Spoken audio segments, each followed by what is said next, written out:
Yeah. What up? What up? What up? What up?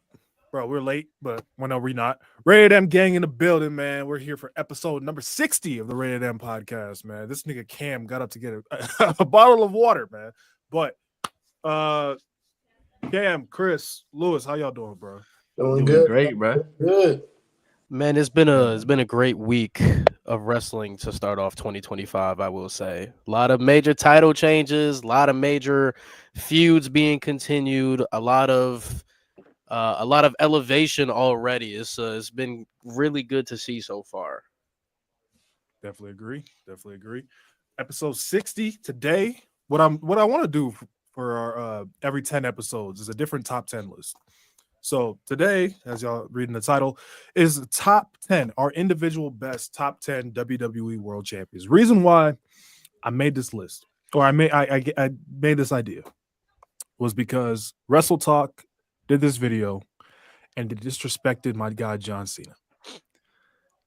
And they made a top 10 worst list, and they put John Cena at number 3.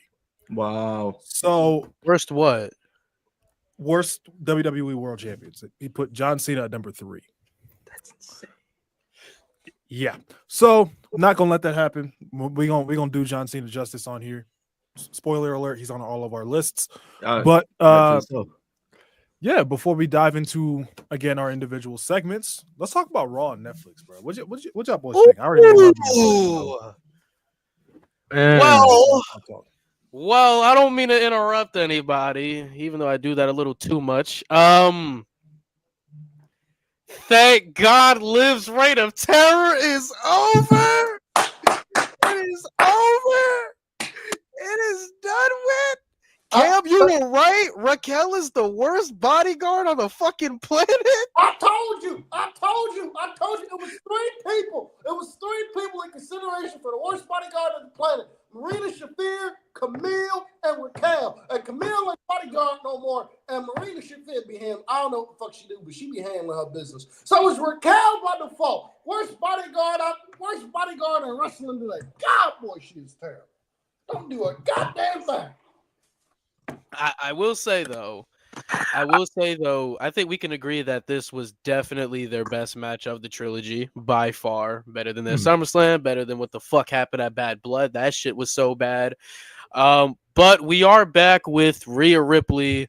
I think this title win is different compared to her other title wins. I think this title win really solidifies her that she is the face of this women's division. And she is Triple H's baby in terms of, the women. So that title win was validating that. But Rhea is champion. It is for the best. Not only, because Rhea's a bigger star, but for the sake of making women's matches watchable again. Because I'm sorry, Liv, it just wasn't cutting out for you, Mama. I'm sorry. Send her off to do something else, bro. She's cool away from the championship scene for a while. Her fans got their little dose. Now it's time to let the adults play. Okay. I know what the fuck. Wow. Jesus. I don't know what the fuck she does at Mania now, but you care? I really don't. Let's keep it a buck. I mean,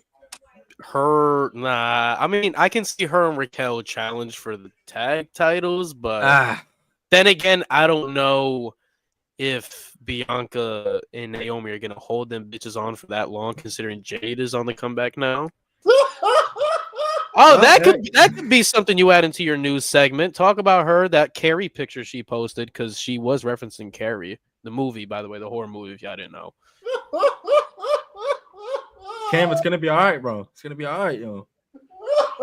I guarantee you, bro. We're gonna be looking at this in December, and she's gonna be our most improved wrestler of the year, guarantee. Who is we? All 4 of us. So let me ask y'all something now. So, besides fuck my Via, he did a whole bunch of talking for 2 days for no fucking reason. I'm gonna cook on that in a second. Go ahead. But John Cena though, how we feeling about this story? Because now this story is really playing into the fact he's been listening to the online critics with that promo.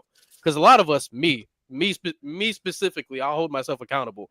I've been saying he's washed. When I say somebody needs an asthma pump, I'm calling them washed. So now they're playing that into a story. So Mo, I want to start with you. How are you feeling that John Cena is going with this story that he's washed, and what do you see the end result if there is a payoff? This is exactly what they need to do. Keep the belt on Gunther. Past Mania as well.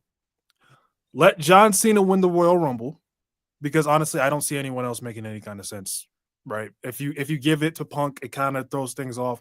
Roman, I don't really want to see Cody Roman 3 at Mania this year.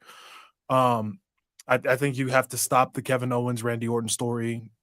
Just I don't want to do that. So just give him the Rumble. Let him win number 3. Have him wrestle matches so he can build himself back up, make himself feel like Cena again. Have him win matches. When he gets to Mania, belt to ass. So Gunther gets his establishment win, beating John Cena. John Cena goes on a redemption arc. This is, again, fantasy booking. I would have Randy Orton with the WWE Championship. SummerSlam, Orton Cena. There you go. If you want to give Cena number 17, have him beat in some people's mind, not mine, his greatest rival. Asthma pump Cena versus vitamin Orton. Hey. Nice. Hey. See, that right there, I have an issue with. Okay, cook. I've been pushing an agenda here on this channel and on this platform. We are going to continue to push. There are 3 people in WWE there are 3 people in the world of wrestling that we are doing no jobs at all. We are not doing any jobs. We win in every fucking match we in. Kenneth Omega, John Cena, and New Day. We ain't taking no jobs in 2025.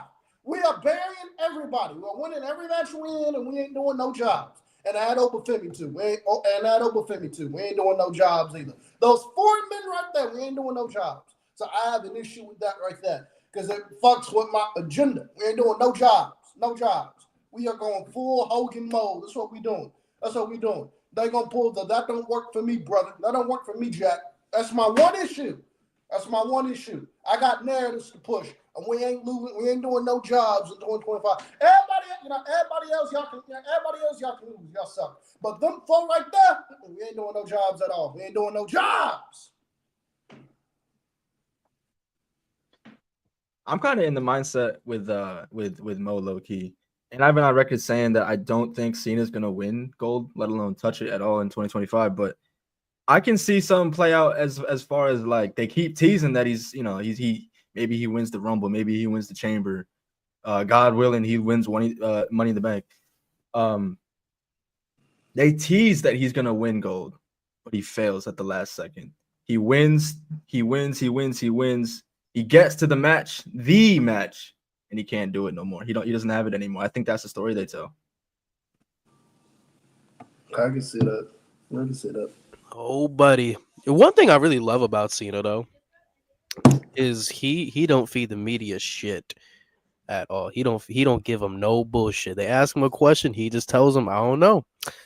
You asking me about booking? That's out of my control. You're gonna have to ask somebody else about that. Which makes it interesting. He literally said that during the post show presser. He's like, I just take what I'm given and I work, and I can't hate it, bro. I think we also have to understand too. Like, I know John Cena right now has like about 30. Well, now it's about 35 confirmed dates after this day happened. Wrestling always changes. Everything is always subject to change. So maybe there's more time this year where he can work close to 40 dates. Who knows? Shit could change. Shit could really change. Yeah. I see an audible. We saw one last year. Shit. So, moving on from the Cena thing, we saw. So what happened? We saw Tribal Combat, and I know Cam hates it. Cam, you were a little harsh on that match, bro. It wasn't that bad, bro. I went back to watch it. I went back and watched it. It wasn't as bad as I made it out to be. Mm-hmm. It wasn't his best. Personally, this is just me. Roman Reigns matches. I don't think the man. I don't think the man has had like a truly great match since WrestleMania 40. I'm not calling him. I'm not calling him washed. By the way, when I'm saying that, I'm not saying that at all because I truly do believe if you put Roman Reigns in a big match against a big star on that roster, Roman and Punk, for example, or we get Roman and Cody 3, Roman and Gunther, somebody like that, like a Roman Damian Priest, like a big name on that roster on like a big pay per view. I still, it's going to be a match of the year type contender, but I just don't think he's. I just think with a lot of his matches, it's just been him phoning it in and him doing the same exact, him doing the exact same stuff where we'll do some bloodline interference, we'll do this here, hit you with the spear, and that'll be it. That'll be it. So that's why I wasn't a big fan of Roman Reigns and Solo Sikoa that much. Uh, I'm glad the Solo Sikoa experiment is over. It is over. Is over. He had some moments. But I just don't think it worked out to the degree that they were hoping for. I just don't think it worked out to the degree that they were hoping for. So it's time to move on. I don't know what you do with Solo Sikoa now, but it's time to move on. But I will say this. If we go to SmackDown and Jacob Fatu does not beat the fuck out of Solo Sikoa on Friday, what the fuck are we doing? What are we doing? Solo himself said that there's consequences to losing. Yes. So Jacob Fatu fuck out of Solo Sikoa on Friday. Well, Solo was playing fake Tribal Chief the entire time, bro. Now that he officially lost that title, I mean, don't know what we do from here. Jacob Fatu more of a Tribal Chief than Solo Sikoa ever was or will be. Cook more. By the way, Chad, if y'all see me looking down and like writing stuff, it's because I'm working on my segment. So I love you, Solo. That shit is so over now, bro. The crowd chants it with him. I'm gonna need hate you, Solo. I'm gonna need it. When he turns on Solo, we need it.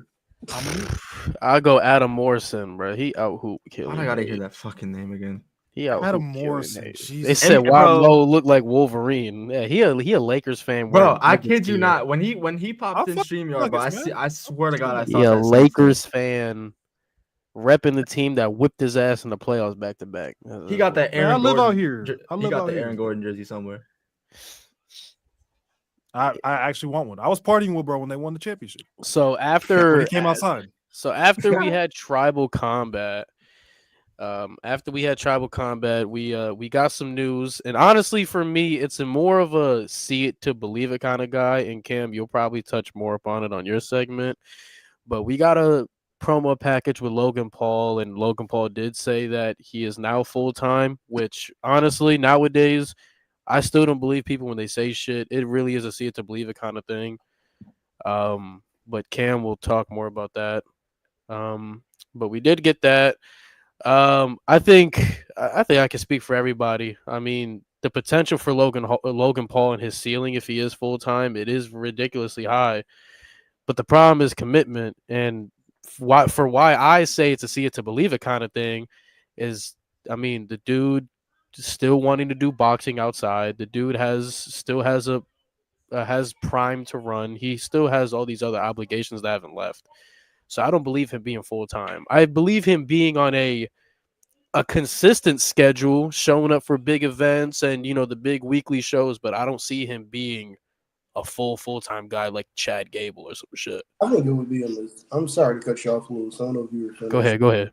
I was gonna say I think it would be a mistake to make him a full-time guy anyway. Like I think it would be a mistake to make him a full-time guy anyway. Like a guy like Logan Paul. I know a lot of people don't like Logan Paul. I know a lot of people don't like Logan Paul for personal reasons, what he does, what he does away from the limelight and everything. I know a lot of people don't like Logan Paul, but I don't think anybody can deny that Logan Paul is great in terms of in-ring and his character work. He's a great heel. I think it would be a mistake to make him full-time. Keep that man part-time. Let Logan Paul continue to do what he needs to do. Let Logan Paul continue to do what he needs to do outside the ring, and have it be where he shows up for like a big show or something like that. Where like we get like he's like an attraction kind of guy with Logan Paul. I wouldn't put any. but keep that man part-time. Him going full-time, I'm against just because he loses that specialness. You know what I mean? Like, he loses that specialness about him. He loses that specialness about him. Like, keep that man part-time as much as possible. That's just me. So what my thing is, if he wants to do it full-time, I'm like, fuck it. Why not? He can become one of the best in the world if he really wants to be. If he really wants to dedicate time to this, because he's got the athleticism. You know, he's already got some of the in-ring IQ he needs to actually be a good wrestler. Mm. So, like, if he really wants to dedicate his time to this, he can really just be one of the best wrestlers in WWE. And that, for us, is good things. We get good matches. If Logan Paul wants to be a champion, we actually get reigns where he's defending the title and not, going somewhere else with it. Because I'm sure that's not the only time they want to put the belt on him. Like, they may want to put another title on him again. So I don't want a repeat of what we had with the U.S. title, because arguably the worst U.S. title reign of all time. Go ahead, bro. I'm not opposed to him being a world champion. I'm not opposed to him being a Rumble winner. I'm not opposed to him being a Mania main eventer. Like, I'm not opposed to all of that. The problem with the man is commitment. If you're not fully committed, I don't want you to have any of those accolades that make a superstar special. I agree. I agree with that. I agree wholeheartedly. I agree. So with Logan Paul, obviously they obviously next week they announced Dakota Kai and Lyra, women's IC title finals, to crown the women's IC champion. Should have been on the fucking show. To me, it definitely should have been on the. It definitely should have been. I don't hate it, bro, because it would have gotten I buried underneath everything else that happened, bro. But my thing is, this show. My main problem with the Raw on Netflix debut, I gave it a 7 out of 10. My thing is, there was so much downtime that could have been given to another match. Yes, another meaningful match. If you're gonna build this, like, it felt the hype that they gave this show was like a Big Four feeling, right? Looking at you, my Via. Hey, well, I'll talk about him in a second. Please. They should have put more matches on the show, especially a meaningful match like that, because eyes are on that Raw debut.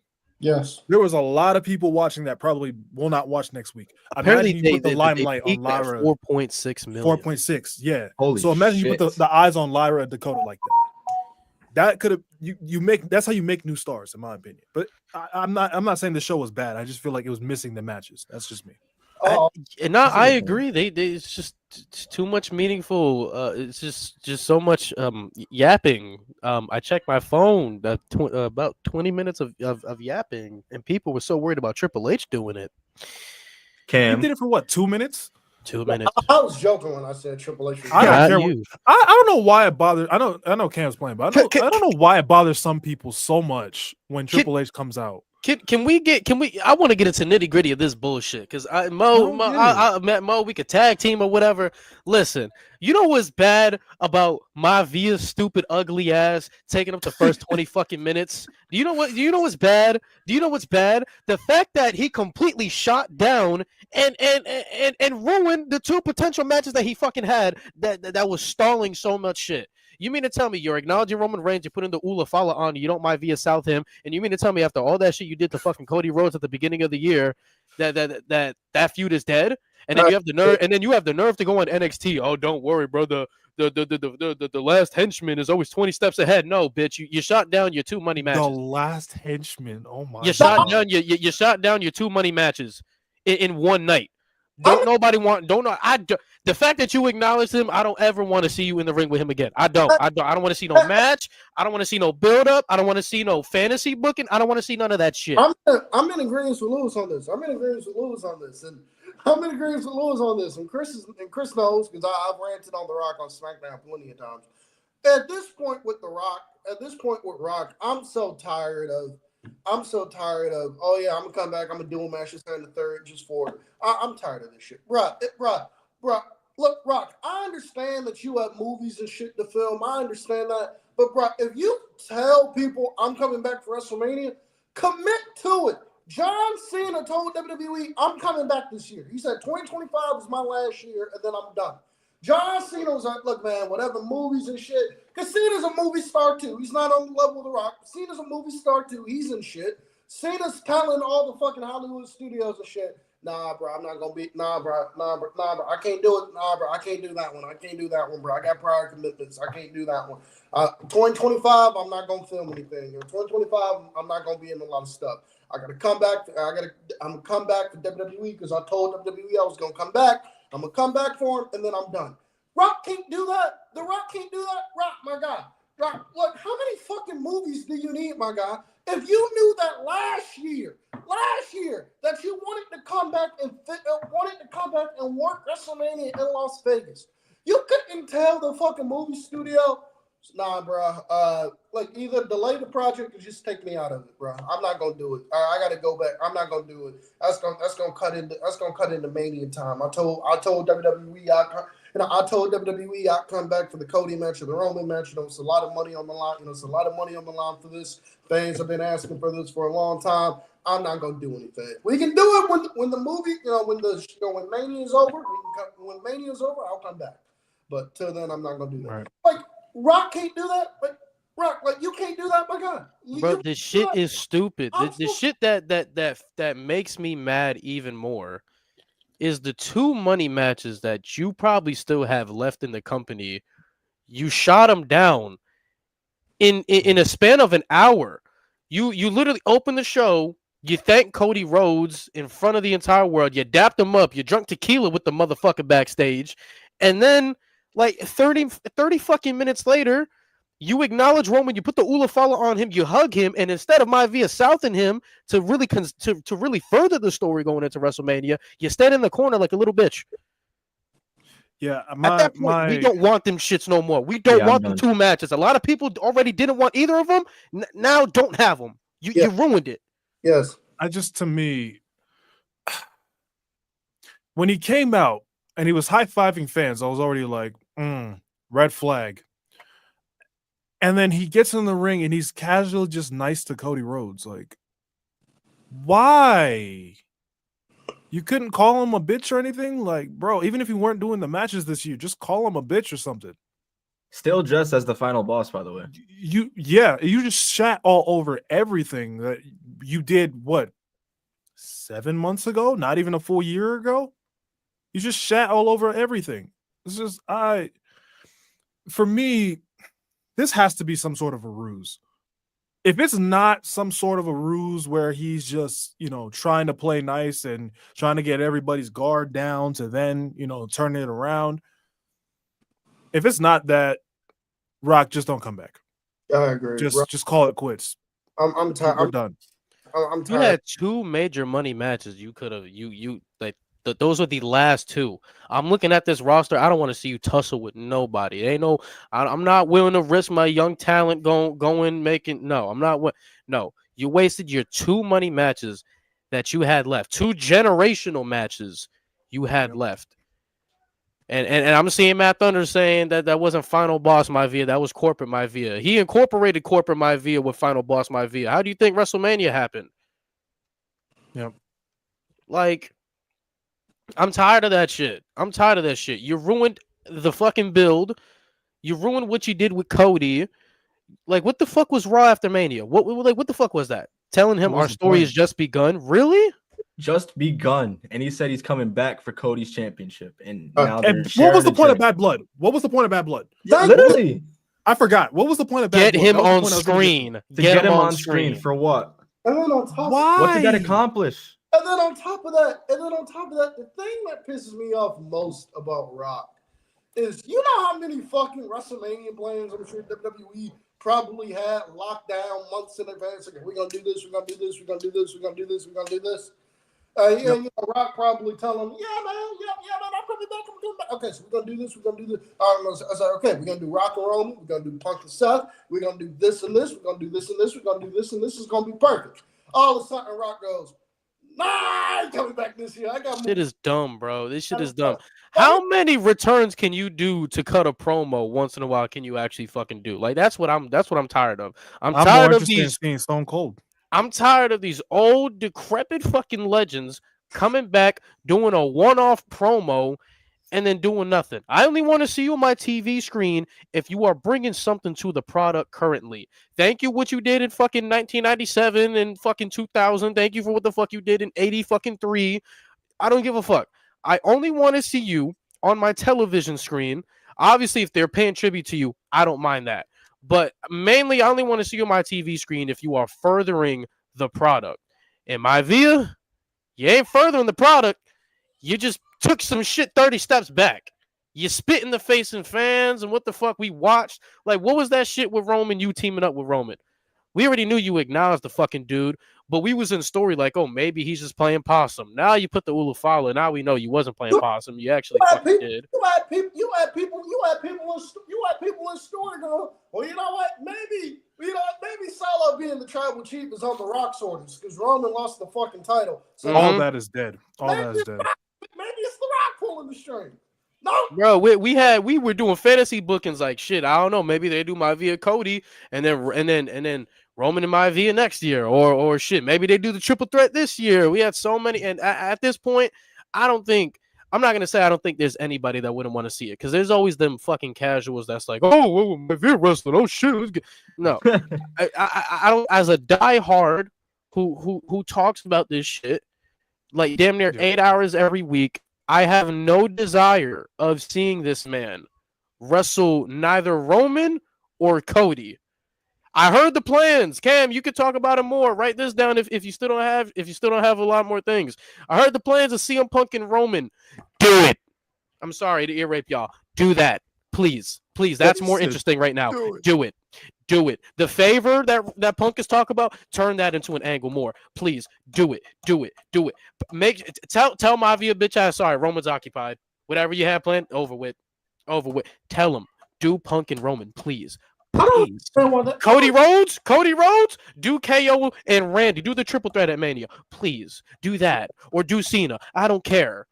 Just make sure those two are occupied. I'm sorry. He's a fucking bum. This Maivia is the same Maivia I've been trying to tell y'all he was for months. And now y'all starting to see it. He holds the product back. I've been trying to tell y'all this. He don't care about us. He's a selfish prick. I've been trying to tell y'all this. Y'all call me crazy. I'm sorry. I keep talking. I'm sorry. 2025, sorry, bro. 2025. I gotta let my co-host talk more because I interrupt too much and I yap too much. But I hate this man. I see it now. Ooh, the H word. Wow. Go ahead. I thought you were saying something. I was just saying. I'm just done with Rock, man. This is He's not even funny anymore, bro. Like he's still one of my favorites of all time, but dog, go away. You're fucking up the product now. Go away.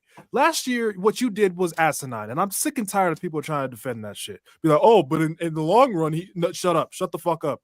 The story was he didn't need to be there. He didn't need to be there. Stop it. I don't have an issue with seeing the legends every now and then on my TV. I don't. If Austin, I don't.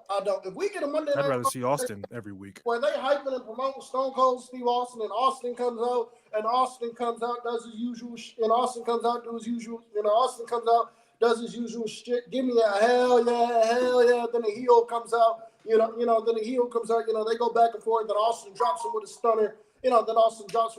He drinks beer and leave. I don't have an issue with that. I don't have an issue with that. That's fun. I have an issue with that. That's fun. That's some time right there. I don't mind. It's when you come back and it's going, oh yeah, we're gonna do this, and you don't do it. The fuck? It is, but you know what's crazy is we saw Austin recently elevate somebody else to a new tier before we saw Maivia do it, bro. Austin elevated KO to a WrestleMania main eventer. Yeah. Before Maivia did some shit like that. What about Seth? Shut the fuck up. Seth was gonna get his main event regardless, bro. That shit is annoying. I agree with you saying though. I don't mind Stone. I don't mind if they come out, do they shit or whatever, and the heel comes out talk that. Because at the end of the day, that's more exposure for the heel, and that's elevating the heel a little bit, depending where they go. But I'll give you an example of what I'm talking about. Why the fuck? You know what? Not even why the fuck. I loved it. I know my fellow black people loved it too. Why the fuck are we having Hulk Hogan in 2025? Bro, they booed the fuck out of him. He's not furthering my product. Deservedly so. No, too. And I want. Can I please? I love please, it, for the love of God, can people stop being so goddamn stupid and so goddamn dense? They did not boo Hulk Hogan for his political beliefs. The Otherwise, they would have booed maybe 60% of that damn roster. Nobody cares. The reason why Hulk Hogan got booed is because he's a piece of shit. Yes! Simple as. We get it. Us four here, collectively, before you old heads start, your Hulkamaniac powers start rising up again. All four of us here have Hulk Hogan higher up on the all-time rankings because of what he did. We're not that dense, but he's still a piece of shit. Yes. That doesn't change the fact that he's a piece of shit. A massive piece of shit. So get it together. Wake up. There was somebody, shout out to Malik. There was somebody in Malik's comments cooning. He was like, "Oh, but Hulk Hogan, he did this, he did that." He's like, "I'm black. I could look past that." I didn't say shit. I just put the raccoon emoji. No, that is. And then this nigga gonna ask me, and I'm gonna let y'all talk. And this nigga asked me, bruh. He said, "What you did for the black community after he was the one cooning?" What? First of all, I brought a black child into this world, so fuck you. That's one. He did bring it back with black child to this world. He did. So, but yeah, that is sick work. That is. I just wanted to mention that shit was funny. I felt bad for Jimmy Hart, bro, having to be a part of that. Yeah, can we get Jimmy Hart away from him, please? Oh God, I fuck with Jimmy Hart, bro. His birthday was last week too, bro. Come on. Hey, like Jimmy, you didn't deserve that. We like not you, at Jimmy. all, bro. Yeah, Jimmy, we wasn't booing you, gang. Jimmy, we like you. We like you. And he doing the whole shirt rip shit. Like, bro, we are not cool no more, bro. We are not at a Trump pep rally. We are not there anymore. I used to be a Hulkamaniac too, bro. Like going back and watching old clips on YouTube as a kid, I really got hooked. I was hooked. But Hulkamaniac. Someone said OV Hogan. That's funny. That's OV Hogan. That is. I didn't expect for him to get booed though. I thought. Oh, I did. I really didn't. Despite all that shit, I thought Hogan was one of them people that just was untouchable with the boos, and damn, he got booed. That man tried to promote his beer and nobody gave a solid shit. No. That stupid ass beer. Oh. Drink Mike's like an adult. Or drink the Stone Cold IPA. How about that? Oh yeah, definitely drink that. Oh, by the way, if you drinking that Ric Flair Woo Energy, you need to be locked up. Locked up. Isn't there a rumor of Hulk coming back as a heel character after this? Why would I want Hulk Hogan? Why would I want Hulk Hogan on my TV screen? That, yeah. Why would I want? Bro. Matter of fact, that's a great way to turn Austin Theory babyface. Yeah, that's a great way. Have him beat down Hulk. Yeah. They should have had Bronson Reed do it. Shit, we had Bronson Reed get that nigga. Did you hear how bad? Actually, since you need more, look up Bronson Reed's. Look on Bronson Reed's Twitter and how he explained his injury. It is rough, bro. It is rough. Yeah, it's bad. It's gonna be. That's what you should definitely talk about. Yeah, it's gonna be a while. See, Cam, you got like 8 things, bro. Yeah, Cam, you got a lot for your segment, man. But speaking of those segments, do we have anything else? We didn't go over CM Punk and Seth Rollins. Oh yeah. And Lewis, your boy Jey Uso got the dub over Drew McIntyre. Yeah. That's not canon. This is not a canon show. What do you mean? What do you mean? All right. Well, Jey Uso did need to win to anger Drew McIntyre more because if there's anybody besides CM Punk that this motherfucker does not want to lose to, it is Jey Uso. Oh no! What makes it worse? I was talking shit to Brandon, like, bro, this motherfucker doing all this yeeting just to get his ass beat and have to eat my words for a couple more days. Hey, Travis Scott coming out and smoke, man. Oh, with the blunt, yeah. Bro, did you see Drew McIntyre's post after the match? He's like, I had a contact tie. Apparently, WWE has plans to move Travis Scott even further. In their for their shows. I don't know what it is. But at this point, celebrities nowadays always are involved in anything physical. So, as long as Travis there to further something, I'm okay with it. If Travis Scott is a legit fan, which I think he is, I think Travis is I think he's a legit fan. I don't think he's watching every week, but I think he knows I think he knows who like the. I think he takes a bump. He gonna be one that he gonna have like some MGK shit where he's just getting his ass beat. I can see that. I can see him taking a bump. But if he's a legit fan of it and like they want to use him for like promotion or like theme songs or whatever. I ain't got no issue with that. I would love to see Travis Scott in the ring with Gunther. Just have Gunther just lay into him. Oh my lord, you want this man? You want him to die? No, on the mic. Oh. Shit, Travis Scott versus Bad Bunny? Book it. Well, this also is, I assume Trav more than likely going to have a Mania live performance, which I think he should. Fiend? Oh, yeah. Oh, my God. Yeah. But CM Punk and Seth Rollins, boy, oh boy.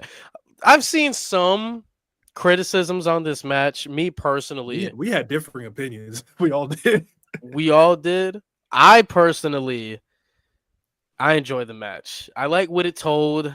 I like the fact CM Punk won clean. I was very surprised, but I like the fact that won clean because CM Punk winning clean nullifies everything Seth Rollins said. Seth Rollins from day one since CM Punk came to WWE said, "You're washed. I want to close the door. I want to be the one to close the door on your legacy. I'm better than you. I'll show you what it means to be the best in the world. I'm the veteran now. I'm big bro." Like he's been the main one talking all this shit to CM Punk, and CM Punk has never really done anything to Seth Rollins. Seth Rollins has always been the one trying to cause problems, trying to cause smoke because he really don't like this man. And the story I got from the match was Seth Rollins was just trying to hurt CM Punk. He wasn't even trying to win the match. CM Punk was trying to win the match. And Seth Rollins let his emotions get the best of him. Like I told you guys in the chat, this reminds me of CM Punk and Eddie Kingston at Full Gear. Like Eddie Kingston told him, "I don't care about winning or losing. I just want to hurt you."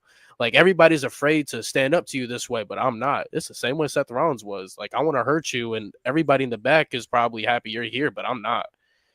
And how I saw it, bro, personally, was that CM Punk, no matter what version of Seth Rollins it is, has Rollins' number. If you think back to the promo, I think that was 2013, where CM Punk was challenging the entire Shield one-on-one, and he beat everyone except Roman, which they were trying to make Roman look very strong. But they had Seth lose then, and he still can't beat him now, despite Seth elevating himself, becoming the legend he is, multiple world titles, WrestleMania main events, done it all. Still can't beat CM Punk. That's how I viewed it. But that's why I liked it. I could have done without the finish spamming though.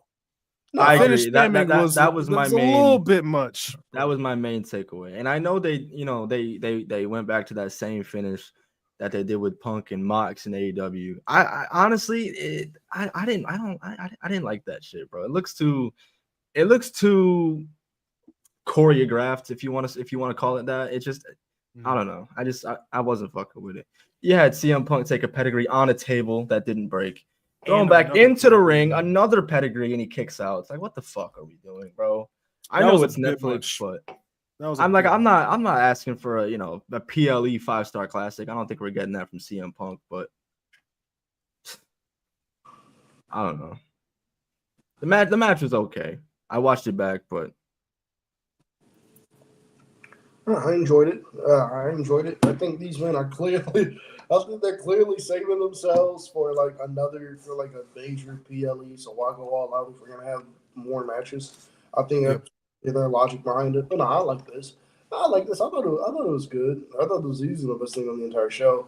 What I'm enjoying about this Punk and Seth feud is Seth Rollins just demonstrating his hatred for CM Punk, like I hate you, this and the third. And CM Punk's like, bro, I don't give a fuck. I'm trying to win championships, bro. Like y'all like me, fuck you. You know what I mean? Like you don't like me, hey. I honestly don't give a shit. I would do my own thing, something like that. So I like that in the sense of it. But man, I love CM Punk. I love CM Punk so much. Oh my god. We need Seth to go into his bag, bro. We need Seth to go into his bag and pull out that Edge promo he did on Cena. I hate everything about you. Yeah, bro. Need that. Bro. My favorite promo of all time. Come on, man. Oh my god. Decent match though, but this is definitely gonna have Seth Rollins turn heel. And CM Punk, even though sometimes he needs an asthma pump, still shown that he can put on a quality match. So he has shot up my all-time favorite list so quick.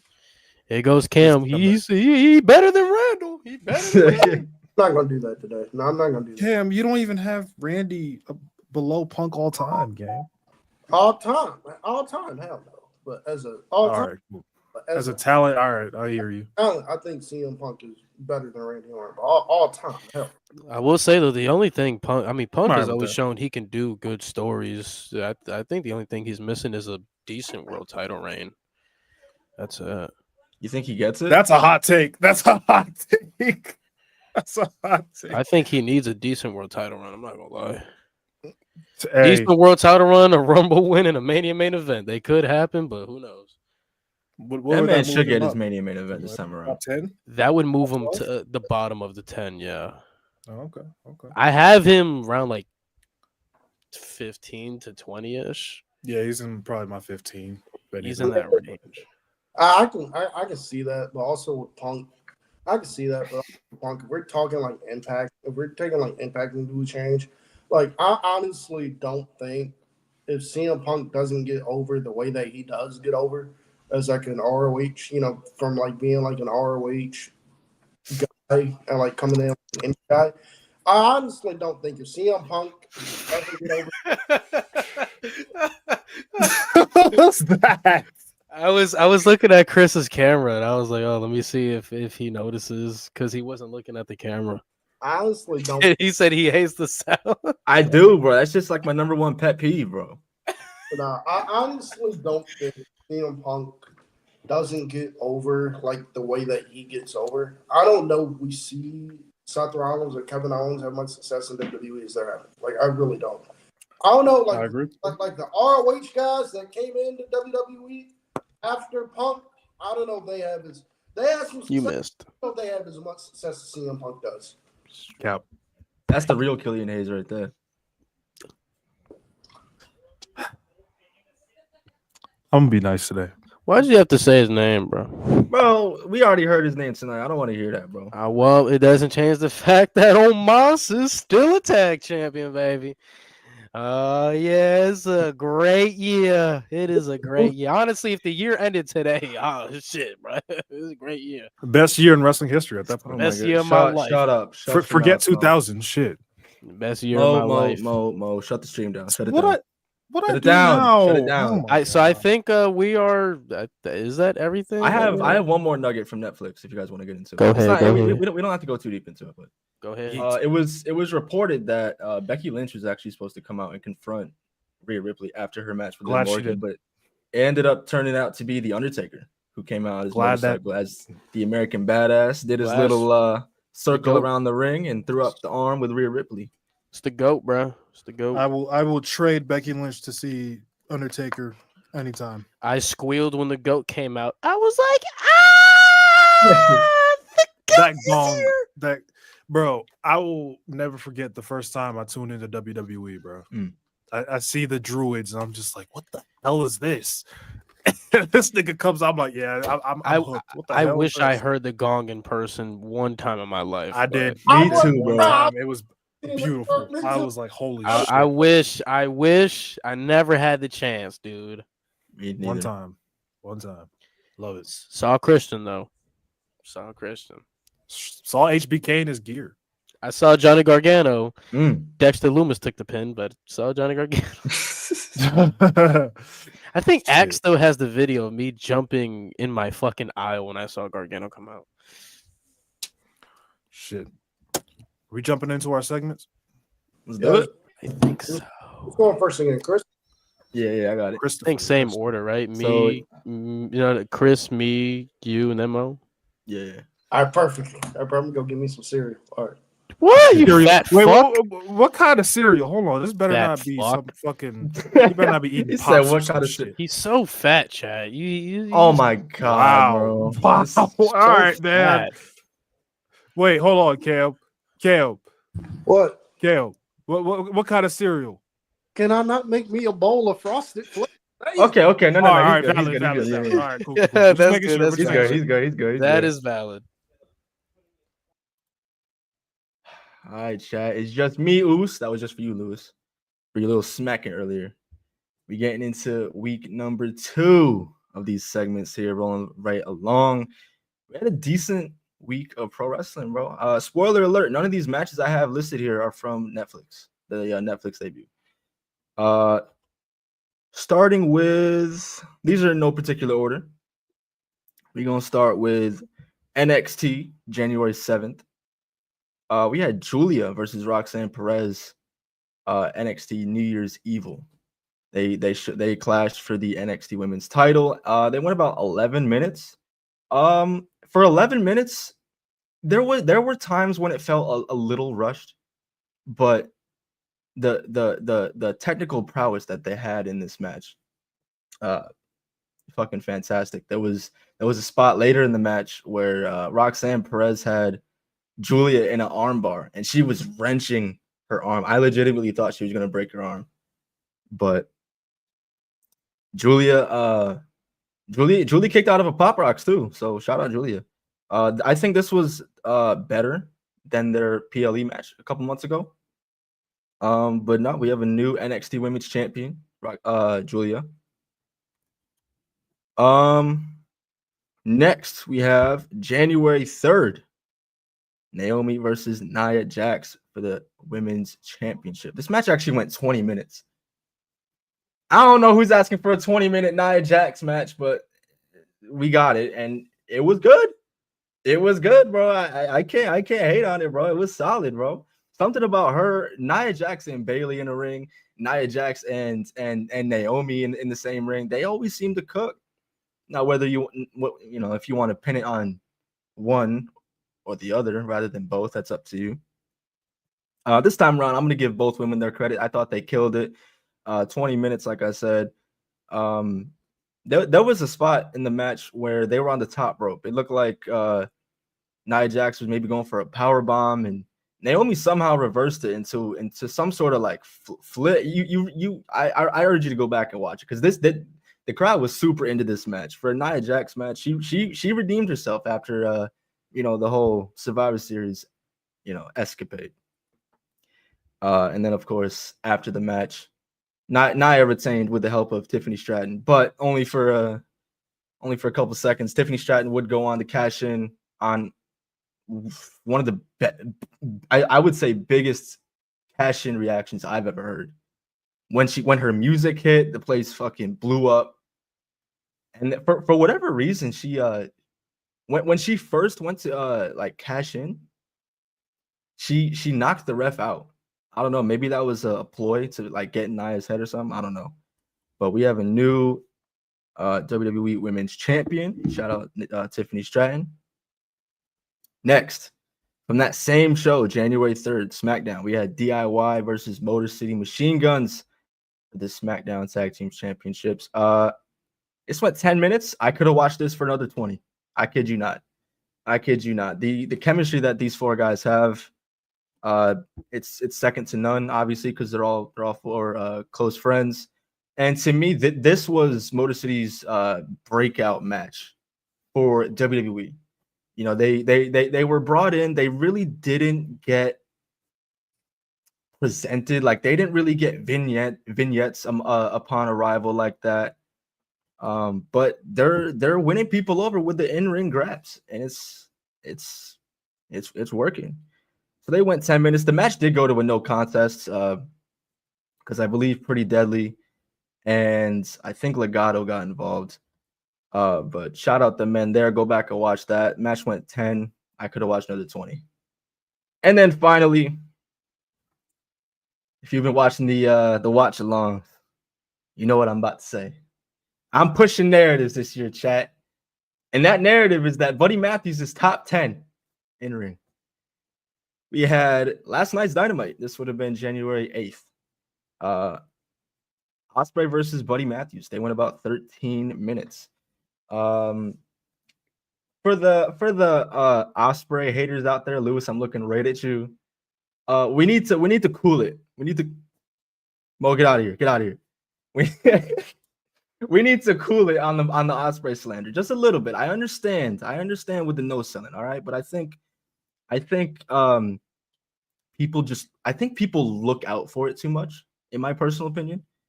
But no, they killed it.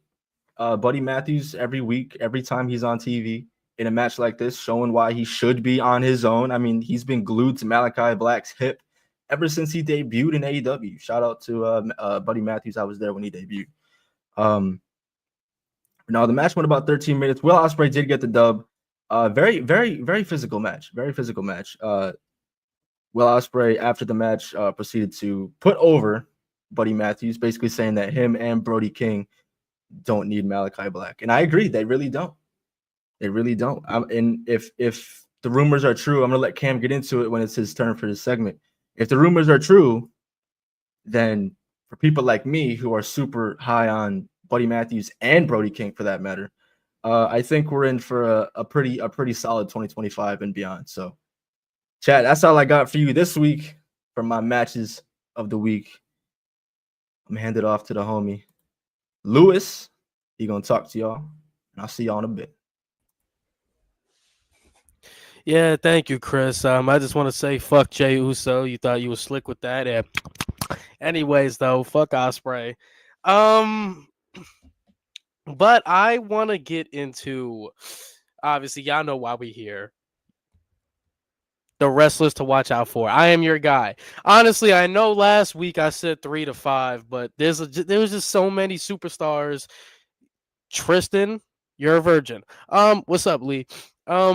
But obviously there was just a lot of wrestlers. Obviously, when I do this list, I don't care what level you're at, whether you're main event, whether you're mid card, whether you're on the lower card or whatever.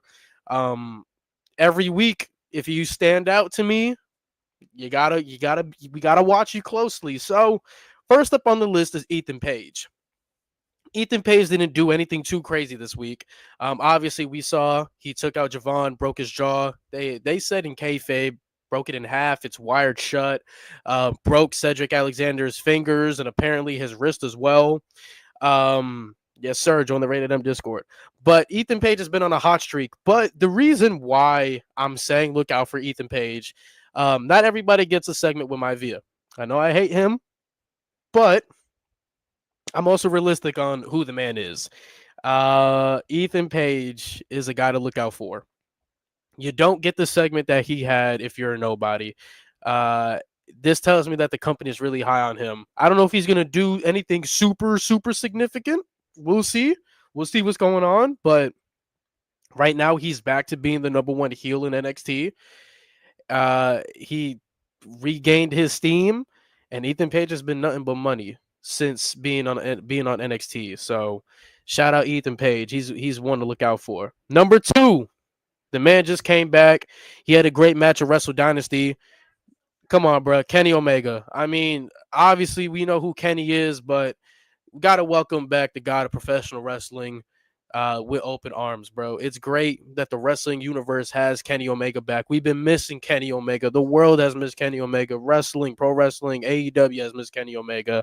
And especially with this current story he got right now, I mean, you got Kyle Fletcher and you got the Callis family, and obviously it seems like he's teaming up with Ospreay, and it looks like those two are teasing a trilogy. So already in Kenny Omega's first night back, there's already a lot of things in motion. Like that's the aura and the power that Kenny Omega has. So much shit is in motion already in storylines. Shout out Kenny Omega. Definitely watch out for him in 2025. Next up on my list is your new Heritage Cup champion, Lexis King. A lot of people did not like Lexis King. A lot of people were not sure with Lexis King, but you got to give the man his props, man. Give the man his props. He has worked his ass off. He has elevated himself. He has gotten better, and now this man is Heritage Cup champion. If we would have saw Brian Pillman Jr. in AEW 4 years ago and say that he'd be in NXT, not only be in NXT, but be a focal point on the product, be a reoccurring superstar. Because in AEW, he was struggling to get TV time. Now he's in NXT, took him a little bit, but now he's on TV every week, and now he's a champion. Solid to me. It seems like he's going to be very solid. So keep watching out for Lexis King, because it's only up from here. He can only go up. If he sucks, he sucks. But as of right now, he's doing great. He's doing great for his standards. Next on the list, know a lot of people don't like her, but we got to give credit when credit is due. We obviously slander people, but when they do outstanding things, you got to give them their credit. And we got to talk about Mercedes Moné. Mercedes Moné at Wrestle Dynasty became Mercedes 4 belts. I don't care who you are. I don't care what you watch. I don't care who you a fan of. It's impressive what she's doing. She's arguably on the best stretch she's ever been, arguably, and without a shadow of a doubt, far and away, she's the best in-ring women's performer on the planet. It's just a fact. It is. She's doing her thing, bruh. she's doing her thing. Obviously, not everybody is a fan of Mercedes, but obviously here on Rated M, you got to give credit where credit is due. 4 belts, insane, bro. It's insane work, putting on banger matches. Obviously, we know there's some things she got to tweak, but as of right now, she's on a hell of a run with her match quality, and she's winning championships. I mean, it's only the beginning of the year. She has 4 belts.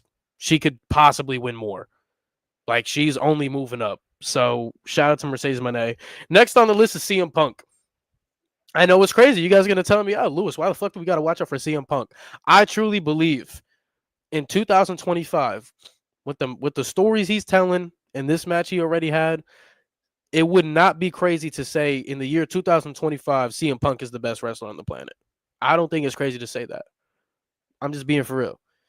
A lot of people might say, well, Lewis, you got Gunther, you got Ospreay, you got Kenny that just came back, and Kenny could very well also be in that conversation. But with everything that's set up for CM Punk, obviously with the Seth Rollins thing, a potential future Roman Reigns showdown and all these things, watch out for CM Punk, because they have everything aligned for him by the end of the year to make a claim that he's the best wrestler on the planet. We are in 2025, and CM Punk can make a legit claim. So watch out for the stories and watch out for the segments that he's in the future. I have 2 left. Next up is your new NXT champion, Obafemi. Like, there's nothing more to say.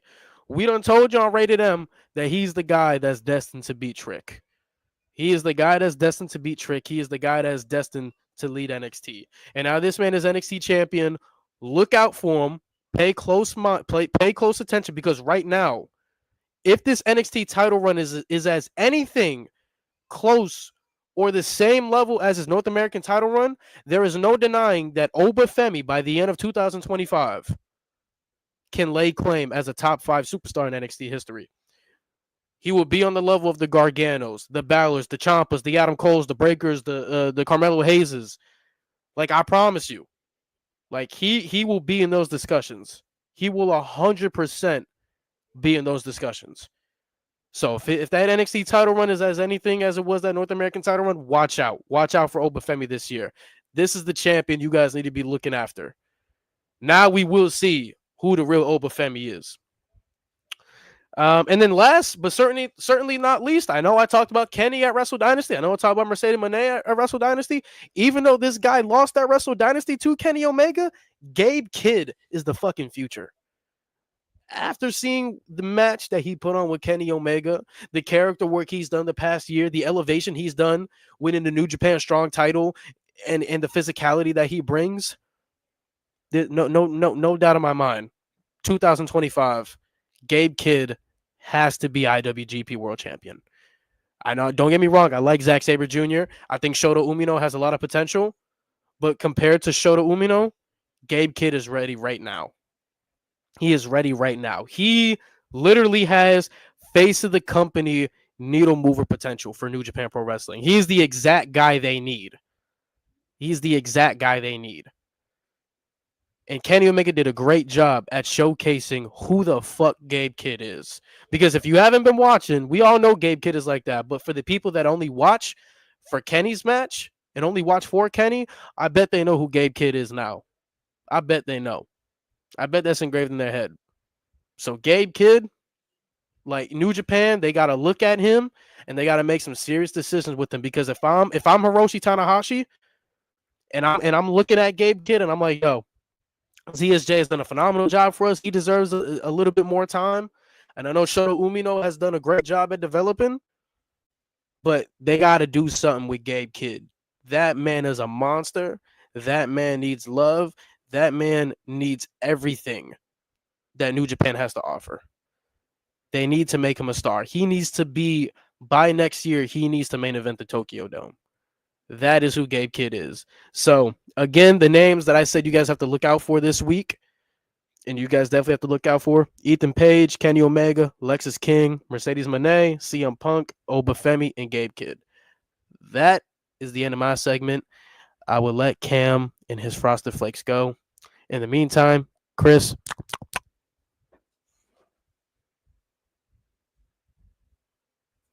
Mo, take me out.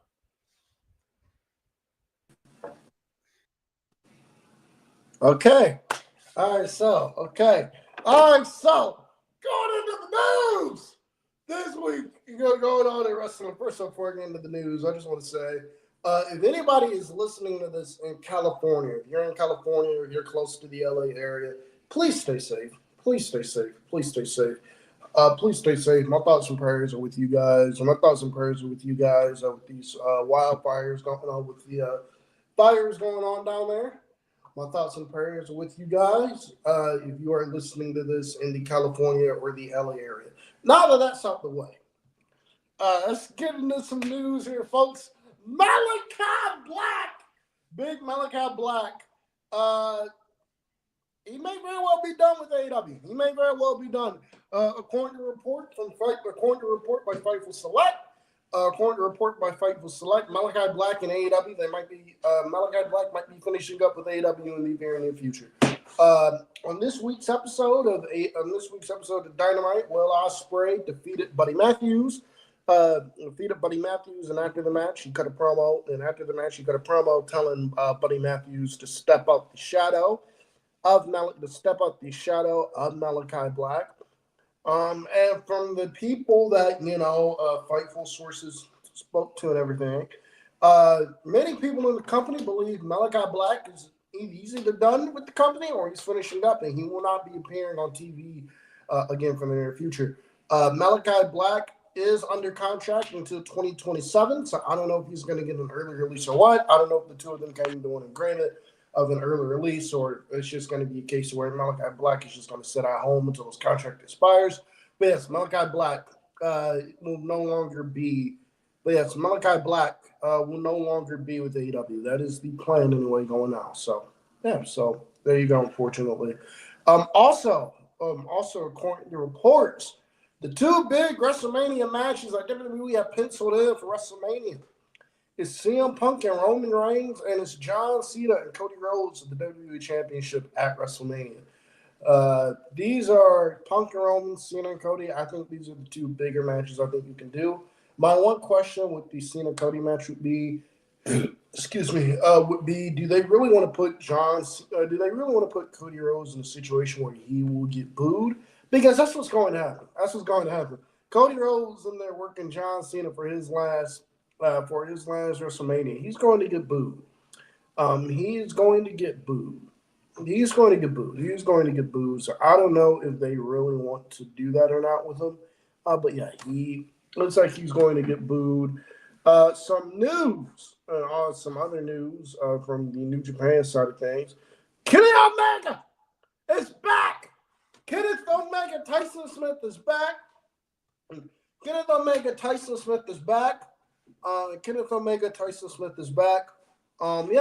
came back for his match against Gabe Kidd. So there you go. And then some other news also according to WrestleVotes and some other news are from Fightful. According to WrestleVotes, Alexa Bliss is on her way back to WWE. Her return is imminent, which I think we all knew. I think her making a surprise return in the Royal Rumble would probably be the best way to go about that. To be quite honest with you, bring Alexa back in the Rumble, and instead of putting her with the Wyatt Six, I would much rather prefer the Goddess come back. We need the Goddess Alexa Bliss come back. In my opinion, Alexa did her best work as the Goddess. And you look at the women's division on SmackDown in particular, on Raw in particular, they could use Monday Night Raw could use the Goddess Alexa Bliss back. So using the Goddess Alexa Bliss and getting her involved in some feuds, whether it be for the women's IC title or the women's World Championship, it's perfectly fine with me. And then some news that I just saw reported 2 hours ago. Ella Envy is now a free agent who has departed the NWA. For those of you that don't know who Ella Envy is, Ella Envy is very, very good. She is very, very good. She's one half of the former NWA women's tag team champions. But she has a very, very bright future. She is a free agent now. She's a very bright future. I would not be surprised if she got WWE ID'd in the if she got hit with a WWE ID deal in the next few months, because she is very, very good. I would also not mind TNA picks her up. But yes, Ella Envy is a free agent if you guys care about that. Ella Envy is a free agent if you guys care about that. Monday Night Raw did about 4 million viewers on Netflix. So there you go. Monday Night Raw did about 4 million viewers on Netflix. So there you go. And yeah, that is everything I have from the news. So I'm gonna get up out of here, and I'm gonna let Mo cook. Mo. All right, Mo, take me out. You know what to do. Why my shit frozen? Hold on. Okay, all right, restrain. Chat, what's good? What's good? What's good? Before I jump into this week in wrestling history, man, get them likes up, man. Get them likes up. Get them likes up. Now, we are covering January 9th through January 15th. So to start with January 9th, today's date. 1993, the real first ever Iron Man match on a house show between Ric Flair and Bret Hart. So yeah, if you didn't know, the real first ever Iron Man match in WWE history was not WrestleMania 12, that overrated ass match. 2005, New Year's Revolution. We have Trish Stratus winning the women's title from Lita in actually like 4 minutes to start her 448-day title reign. And also we have the Elimination Chamber, arguably the best Elimination Chamber match of all time. It has a case. I don't know if I would put it at number one, but it has a case.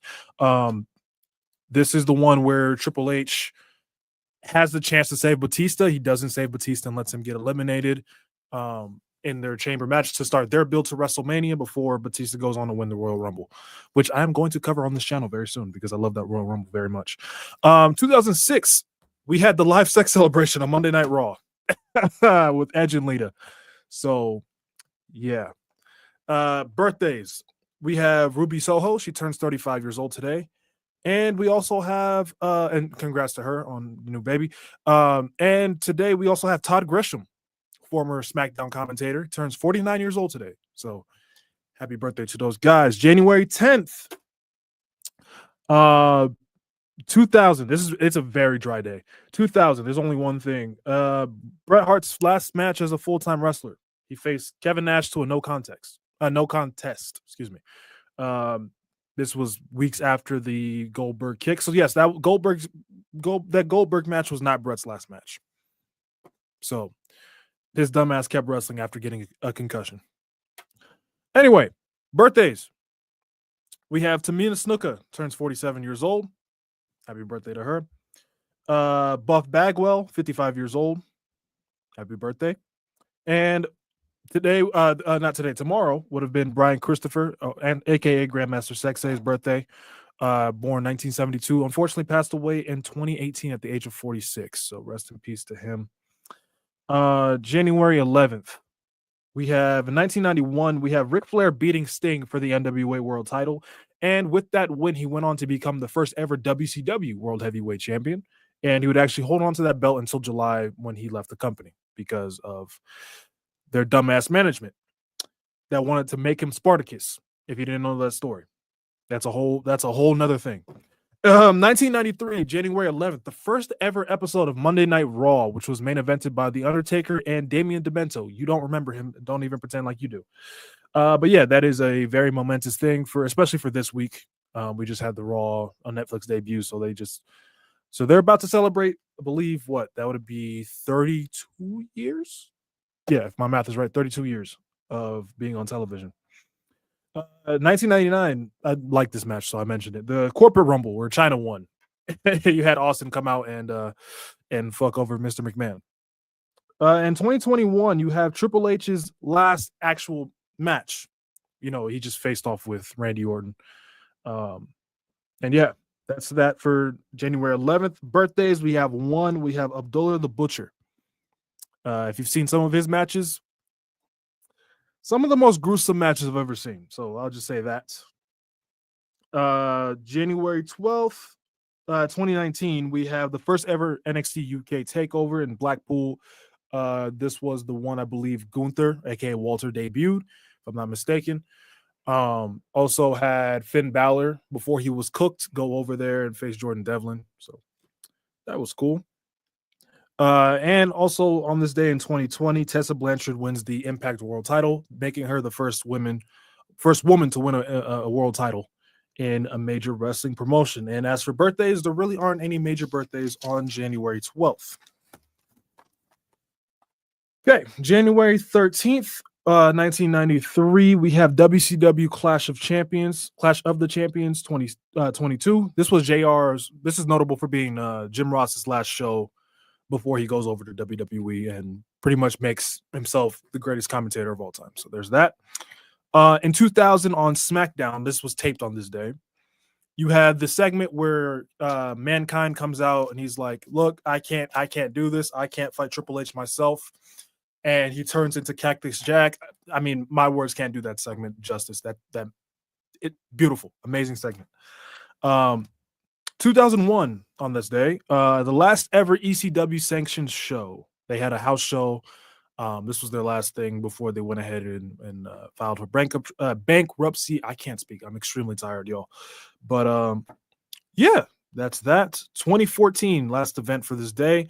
The Ultimate Warrior was announced for the Hall of Fame, which was a surprise to some people, which I don't know why. He was in the 2K14. He was part of that promotion. So I don't know why you were surprised by that. So there's that. Birthdays. We have a few. We have on the 13th, we have Cam's favorite wrestler, Mason Ryan. Turns 43 years old. Gene Snitsky. Cam slipped me off backstage. Gene Snitsky. He turns 55 years old. I'm actually surprised he's that old. What the hell? Bruce Hart, brother of Bret Hart, turns 75 years old. And then we have a couple birthdays of people who have unfortunately passed away.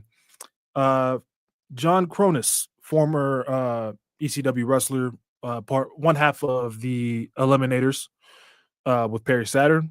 He was born in 1969, unfortunately passed away in 2007. And then you have Shad Gaspard, who was born in 1981, unfortunately passed away in 2020. Fucking hero. Shout out to Shad. Man. January 14th, we have in 2014, we have Mae Young passing away at the age of 90 from natural causes. Mae Young, pioneer in the women's division, one of the funniest characters in the Attitude Era. And yeah, I love Mae Young. 2017, I could have done without the hand stuff though. 2017, the WWE United Kingdom Championship Tournament starts on that day. Folks, if you have not watched that tournament or any part of that tournament and you have some time to kill, go ahead and watch that. It's fantastic shit. Fantastic shit. You go on to get Tyler Bate as the winner. Birthdays. 35 years old, Katana Chance. She turns 35 years old. Shout out to her. Matt Riddle will turn 39 years old as well. Ernest the Cat Miller will turn 61 years old, if you remember him from WCW. And Hacksaw Jim Duggan will turn 71 years old on January 14th, the first ever Royal Rumble winner. So, January 15th, last one for this week. 1989, we have the first ever Royal Rumble pay-per-view. Before they were television specials. So this time it was a pay-per-view where Big John Studd actually wins the Royal Rumble, if you didn't know that. 2017, you have Jimmy Snuka passing away. I don't really have much positive to say about the man, so I'm going to move on. 2020, you have Rocky Johnson passing away as well. The Rock's father, obviously. So, yeah, that's that for events. As for birthdays, we have Kelly Kelly on that day. She turns 38 years old. Happy birthday. And also Shane McMahon. He's going to be turning 55 years old. Hopefully he gets more love from his dad this time. So that is pretty much this week in wrestling history. Nothing too crazy. Nothing too, maybe next week we'll start to see some rumbles in there. The next couple weeks coming up, there'll probably be some rumbles in there. So yeah, that's that. And we can jump into the main event of the show where we rank our top 10 WWE champions, WWE World Champions. So that means every belt. First off, Mo, how dare how dare you not mention the fact that James Brown came out with Ernest the Cat Miller on WCW pay-per-view? How dare you not mention that, bro? The legendary James Brown came to get Boogie. Here go Unk. Here go Unk. But I know that happened. Here this guy go. All right, man. Let me get this presentation up at the stage. Boom. So, folks, our top 10 best WWE World Champions. Obviously, we got different criteria. I mean, that's just the truth. So yeah, let's jump into it. And chat, feel free to comment on any kind of discrepancies you see on the list. Some of us did not take advantage of the time. When I mean some of us, I mean me. I made mine today. I made my list today. I ain't gonna lie to you. I'm rushing. Overall, I'm happy with my list. I am too disappointed that I won't go in depth on a lot of them because I didn't go over film. This shit was hard. It was. He said this shit was hard. So we'll start from number 10. We'll reveal them individually as we go. So solid. 3, 2, 1. Let's see the differences. Oh, okay. God damn, Mo! You got commands at 10? Mo, I almost didn't put him on the list. I almost didn't put him on the list. Actually. Mo, you know what's funny, bro? Christ! I had Edge at my 10. I subbed him out for AJ Styles. Oh my god! So for the audio listeners, I got Edge at number 10. Chris, who do you want to say yours? At number 10, I got the phenomenal AJ Styles. Next. Hello, Cameron. I have Brock Lesnar. I have the Nueve, Chris Jericho. So for me, putting Edge at my 10, I almost didn't. But I thought about it. I'm like, he's the best world heavyweight champion with the big gold belt. And a lot of the stuff he did with the WWE championship, he didn't have it for long. He didn't have any reign that you can point to and be like, yeah, that's the reign. But when you put those together, the 4 reigns that he had in that you had the feud with John Cena, which pretty much took up the main event scene on Raw in 2006. Obviously, like you have what I mentioned earlier, the live sex celebration. And Edge just being the most despicable fucking heel of an era. Like 2006 to 2009, Edge was the best heel on the roster, and a lot of that was with him as world heavyweight champion or WWE champion. So I had to put him on the list somewhere. All right, before I dive into mine, I just want to reveal my criteria. So when I was coming up with this list, I was looking for consistency, legitimacy, longevity. Can they make bad shit turn it into good shit, basically? So I have AJ Styles number 10. More specifically for his stuff in late 2016, early 2017. When he was on a show that desperately needed a heel champion, because I mean SmackDown at the time got gutted for Raw. I thought his stuff with Ambrose was great. Obviously, everybody knows about his match catalog with John Cena, but AJ Styles is slept on as WWE champion. He hasn't reached that pinnacle in a while, but for its time, he carried SmackDown. Oh, my bad. I'm next. I'm sorry. Okay, so this was a really hard list for me to come up with because I've never sat down and thought what championship reigns have had or have been top 10. So Mo, because you gave us such a damn hard list, I hope your daughter keeps you up all night crying. You know what I mean? I hope she keeps you up all night crying. I hope she keeps you up all night crying. But I mean, Brock Lesnar for me. A big part of my that went into my list was a big part of it was match quality. A big part of it I think was match quality and also what you did with the title. Brock Lesnar, if you look at his first reign with the WWE title, that match catalog he has with it is elite. If you look at like that first year in the company, if you look at like his first year in the company, the Undertaker matches, the Undertaker match, the match with Undertaker at No Mercy, the match with Big Show at Survivor Series, which I thought was a lot of fun. When he won the belt back from Kurt, and of course the series matches him and Kurt Angle had in 2003. He even had a really good match with John Cena on pay-per-view before. This is before Cena became like the main event guy. He even had a really good pay-per-view match with John Cena. And then you look at what he did. With it in 2014, which I think that is personally the best reign he's at with it. Because even though he wasn't around much, I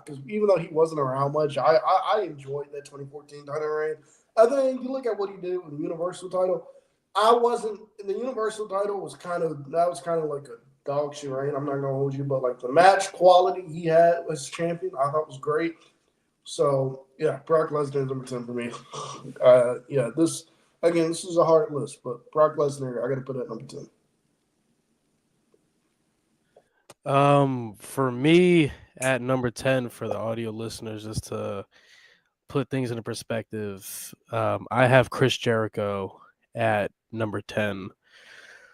The reason I have Chris Jericho at number 10, honestly, could be higher. Like I said, I was horrible at my time management. But one, you got to give him respect for being the first undisputed champion. That is one. Like we give the same grace to guys like Pat Patterson for being the inaugural IC champion. Like, to me, if you're inaugural at something, whether it was good or not, you got that respect because you paved the way. You opened that Finn door. Balor too. He paved the way for Roman Reigns. But on top of that, but a huge reason why Chris Jericho made my top 10, mainly what the work he did in the 2000s as in the late 2000s specifically as world champion. To me, he had a clear-cut argument of being the best heel on the planet with his best in the world at what I do gimmick as the world heavyweight champion. And honestly, one of the best feuds I've seen in my lifetime regarding the World Heavyweight Championship was Chris Jericho and Shawn Michaels for that World Heavyweight Championship. Like, Chris Jericho being the number one heel on the planet, being the world champion, doing what he did with that title, putting on constant stories. He was in a feud with Edge and all this other shit. Like, he was putting on good shit at his peak. I feel like that is peak Jericho to me. Unfortunately, Swagger ruined it. But that's why I give the grace to Jericho. He's great. At his peak, he was great. Number one heelless champion, putting on great stories with like Shawn Michaels, with Edge, and all these other motherfuckers, bro. Like, Jericho in my 10. 3. I might swerve in that corner. Whoa, Malik, if I remember, late 2000s, Edge transitioned to a babyface. Yeah, 2010 Rumble was his face turn. Top 10. Yes, sir. I might swerve. Triple H. Whoa. So me, I got Triple H at number 9. Oh, I have CM Punk at my number 9. I have Shawn Michaels at my number 9. But before, I have a question. People in the chat, have y'all swerved and bit that corner today? That's what I want to know. Yeah. Here we go. Today. I got Shawn Michaels. Yeah, at number 9, I have Owen Hart.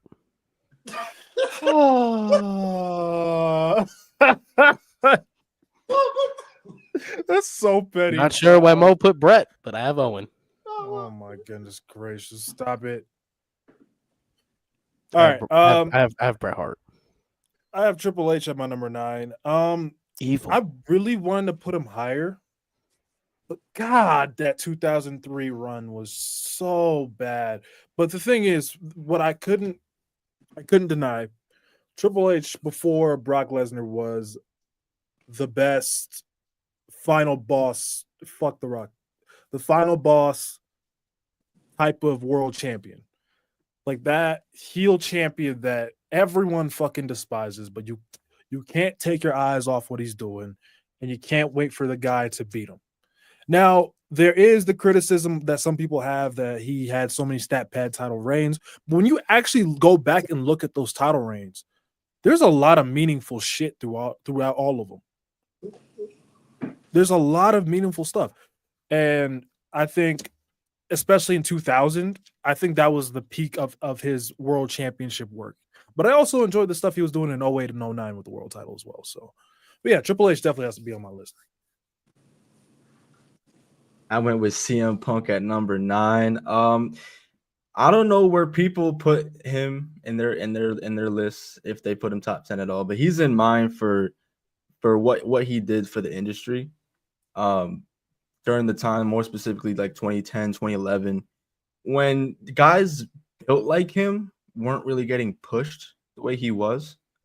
So it kind of like opened doors for people like him after him to give people that mindset, like maybe I could become a pro wrestler, maybe I can become world champion in WWE. Maybe I don't have to look like John Cena, I don't have to look like Brock Lesnar to win world championships.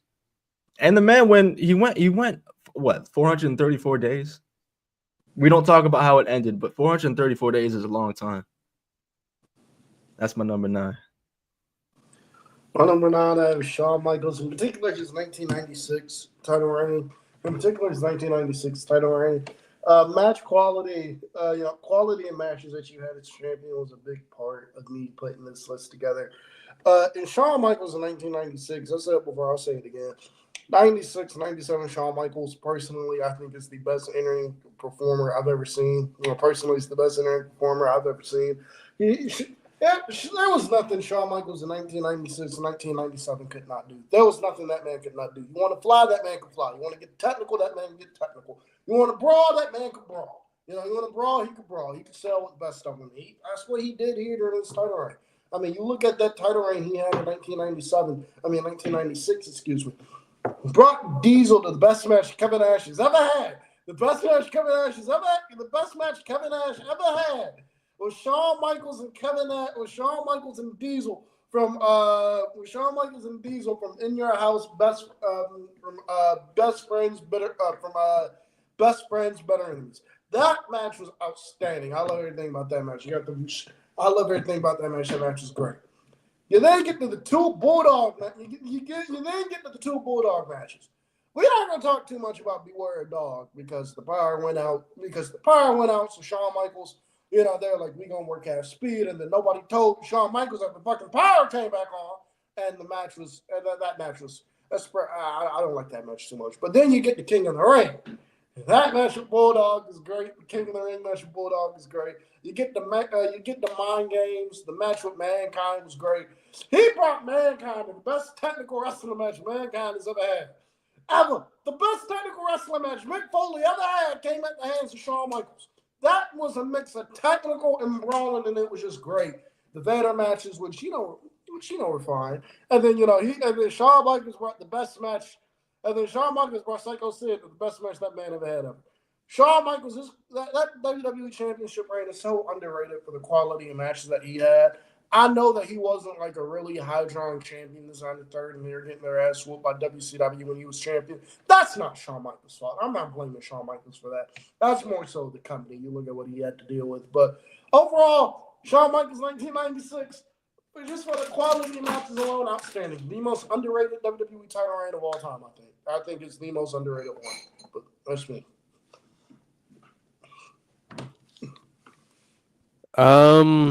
I have Bret Hart at 9. Hold on, me. Laptop about to die. Bro said his laptop about to die. By the way, Kevin Nash's best match is Bret versus Diesel. No, it's not. Survivor Series 95. No, it's not. No, it's not. So the reason I have Bret Hart at number 9, solely because as much as I troll him and as much as a boring fuck he is, and I rather watch paint dry and I rather watch ants build an ant hill, and I'd rather watch a beaver build a dam, and as much as I'd rather watch Kevin Nash Terror Quad, as much as I'd rather watch Paul Heyman grow hair, as much as I'd rather watch never mind, I wouldn't want to rather watch my Via. But as much as I rather watch my phone charge from 0 to 100, um, as much as I rather watch a bee build a beehive, the reason Bret Hart is here, for one, you can very clearly tell with the booking, like especially shit that was going on in motherfucking 1994. Like Vince clearly did not want this motherfucker to succeed as champion. I mean, in the 90s, most of the shit booking he had with motherfucking Yokozuna, you having him defend the title against the Patriot, Michael Badley, like you're having him defend against these names, and you're wondering why he's not drawing. On contrary, he's a boring piece of shit, but you're wondering why he's not drawing, and you're throwing him in there with Fatu, Rikishi, before Rikishi was Rikishi, in a main event match, and you're wondering why you're not drawing. I fucking wonder why too. So he gets that grace for trying to make do with what he was able to work with. But when Bret was able to actually work with talent, and when I mean talent, I'm not even talking about main event level guys. Like he was shining main event level programming as champion with obviously guys like Owen, with obviously guys like Jim Neidhart.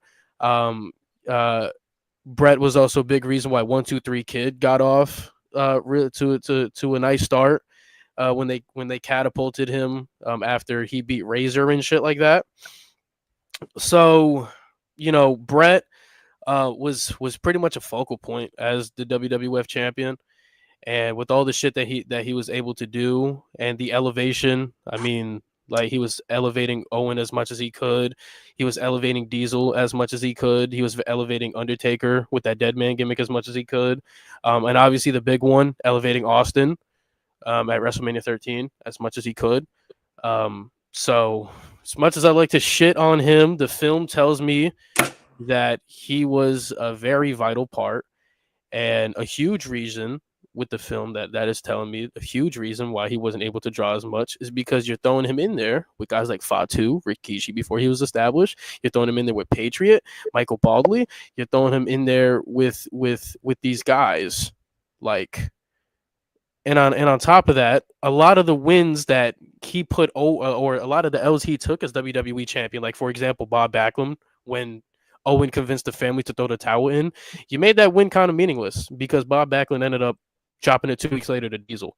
So it was very evident that Vince did not want Bret to succeed, and Bret was being done wrong every way possible because he was finding a way to succeed, even with the limited amount of talent he had around him. I mean, yeah. So Bret makes it because he survived Vince. Respect. All right. 3, 2, 1. Got number 8. So me, I got The Rock. I got the Tribal Chief, Roman Reigns. I have the Animal Batista with the big gold, but I'm gonna be quite honest. I have the Animal Batista with that big gold world championship. Although I'm gonna be honest with you, 2010 Hollywood Batista. You can get on here too, my guy.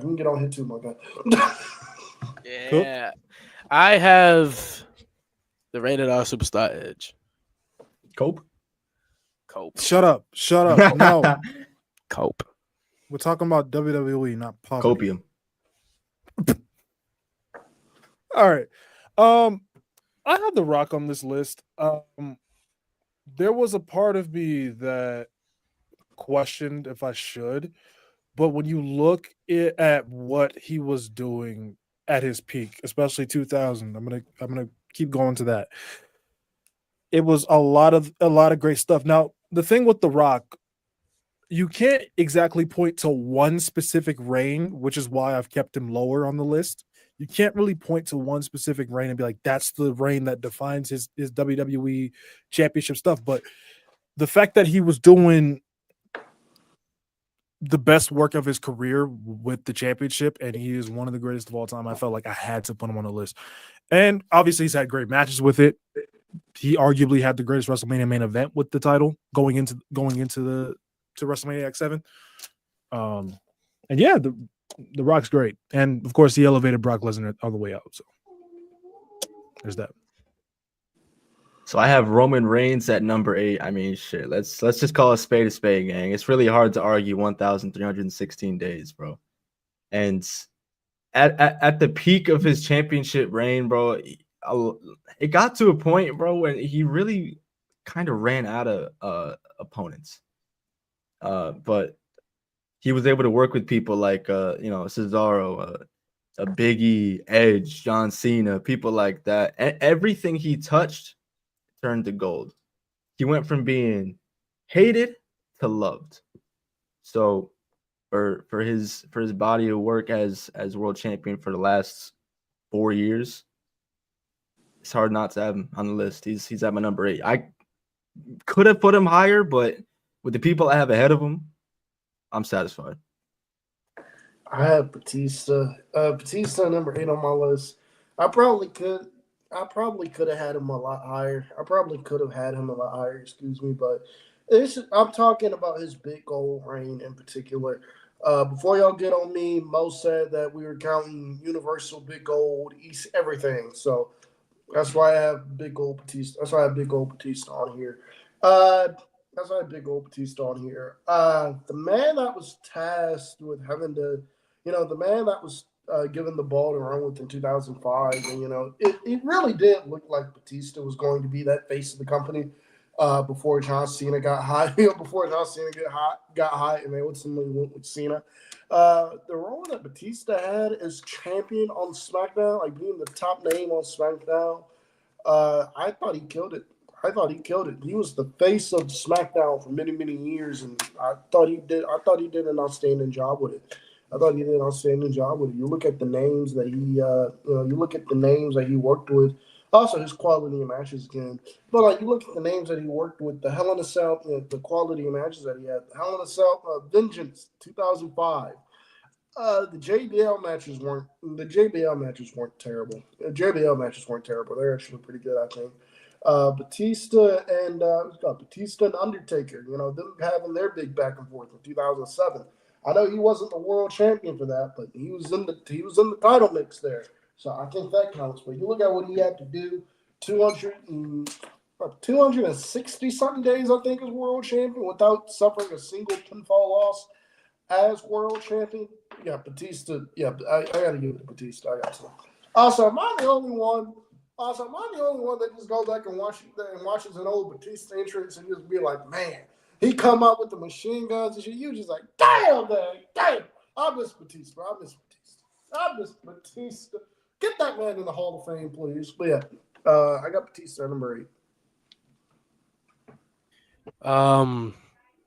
A big reason why I have Edge in this list at all is a lot of the main things he's known for as champion, and the big reason why everything he's known for as being a world champion is because of the moments he created to become a world champion. We look at two of the most iconic cash-ins of all time, him cashing in on John Cena for the first time, like that introduced us to Money in the Bank, and he won the WWE title that way. And then we look at what he did with Undertaker, winning the World Heavyweight Championship that way. We look at what happened when he lost the WWE Championship and then entered the chamber the same night and walked out World Heavyweight Champion. Like a lot of his moments as champion, a lot of his best moments as champion is him winning it and stealing it. Like that's all Edge was. He was a stealer. But also on top of that, he had so many great feuds as world champion. Like obviously the feud with John Cena, the feud with Undertaker, the elevation he did with CM Punk when CM Punk cashed in on him. He had good feuds with Rey Mysterio. He had a good feud with Batista, like so on and so forth. Edge has had really good feuds as world heavyweight champion. And I feel like his most decent run as world heavyweight champion that really solidified him as the guy was probably like late 2010, early 2011, before he retired. Like I feel like that run as world heavyweight champion often gets overlooked because he retired, but he was on a really good streak as world champion, and as a babyface as well. But other than that, the main reason why I have Edge on here is because the biggest moments he has as world champion is him literally ripping it away from other people. And to me, that matters. That's why I asked you in the chat what they did as world champion. But I look at the list, and a lot of people, they just don't got the moments Edge got when it comes to titles, man. So I have to factor in, your wins, count as well when you win the title, because Edge got some of the best moments. Like, a lot of what the Rated R Superstar was predicated and built on was solely because Edge had the ability to steal it away from other people. Like, who do you know was cashing in on Cena, cashing in on Undertaker, losing the WWE Championship in the beginning of the night, and walking out as World Heavyweight Champion the same night? Like, it's rough, bruh. It's rough. So, Edge, you got to be on here, my boy. 3, 2, 1. Number 7s. Oh, boy, we going to get nasty. Oh, we going to get nasty. Goodness. So, number 7, I got Brock Lesnar. My 7, I got Randy Orton. Oh, Randall. I have Brett. That was my number 11. I ain't gonna lie. I have Brett, number 11 on that top 10 all time list too. Now I have my number 10. Number 7, I have Brett the Hitman Hart. And number 7, I got Seth freaking Rollins. Oh God. So, if this was just the WWE Championship, I'd be fighting for Brock Lesnar in my top 5. Because this man, whenever he was world champion, just put on banger after banger after banger. Like, just look at it. Just look at his first run when he was WWE champion, back and forth. The matches with Taker, matches with Angle, like, so much great work. And that 2014 to 2015 WWE Championship reign, to me, is the best thing to happen to that title in a long time up to that point. I thought that run was fantastic. The thing with Brock Lesnar is that every time he'd hold the WWE Championship, the title felt like it meant something. It always felt important. It always felt like how the WWE Championship should always feel like the most important thing in the company. Now, he's not higher because of his Universal title reigns. While I think those title reigns do have some quality, it's too much bullshit for me to ignore. It's too much BS for me to ignore. But if his WWE Championship stuff, even when he squashed Kofi, which was dumb, he went on to elevate Drew McIntyre with that title reign. And the stuff with Rey Mysterio at Survivor Series was fantastic as well. The stuff at Royal Rumble with when he went into the Rumble as champion was fantastic. Like, Brock Lesnar 100% belongs on this list. I got Randy Orton at number 7. Randy Orton, I don't know if many people know this. If you don't, you're probably a casual, but Randy Orton is the youngest world champion of all time. Yeah. And the fact that in the 2020s he was still a world champion is fucking mind-boggling. Cállate. But nah, when you have a guy like Randy who's so versatile, especially when he's a heel, when you have a guy who can be such a prick that you want as a fan, you want him to get his ass beat, you want whoever's challenging him for that title to beat him, obviously, but you want them to be careful because you know what Randy Orton's capable of, especially for something that he loves, like the World Championship. His stuff with Triple H, I know his match catalog with Triple H isn't well received, but his matches with Triple H, his main event with Triple H at 25, his main event with Triple H and Cena at 24, I think that's one of the more underrated Mania matches of all time. And then his stuff with Big Gold around, this would have been, I think, 2011 with Christian going into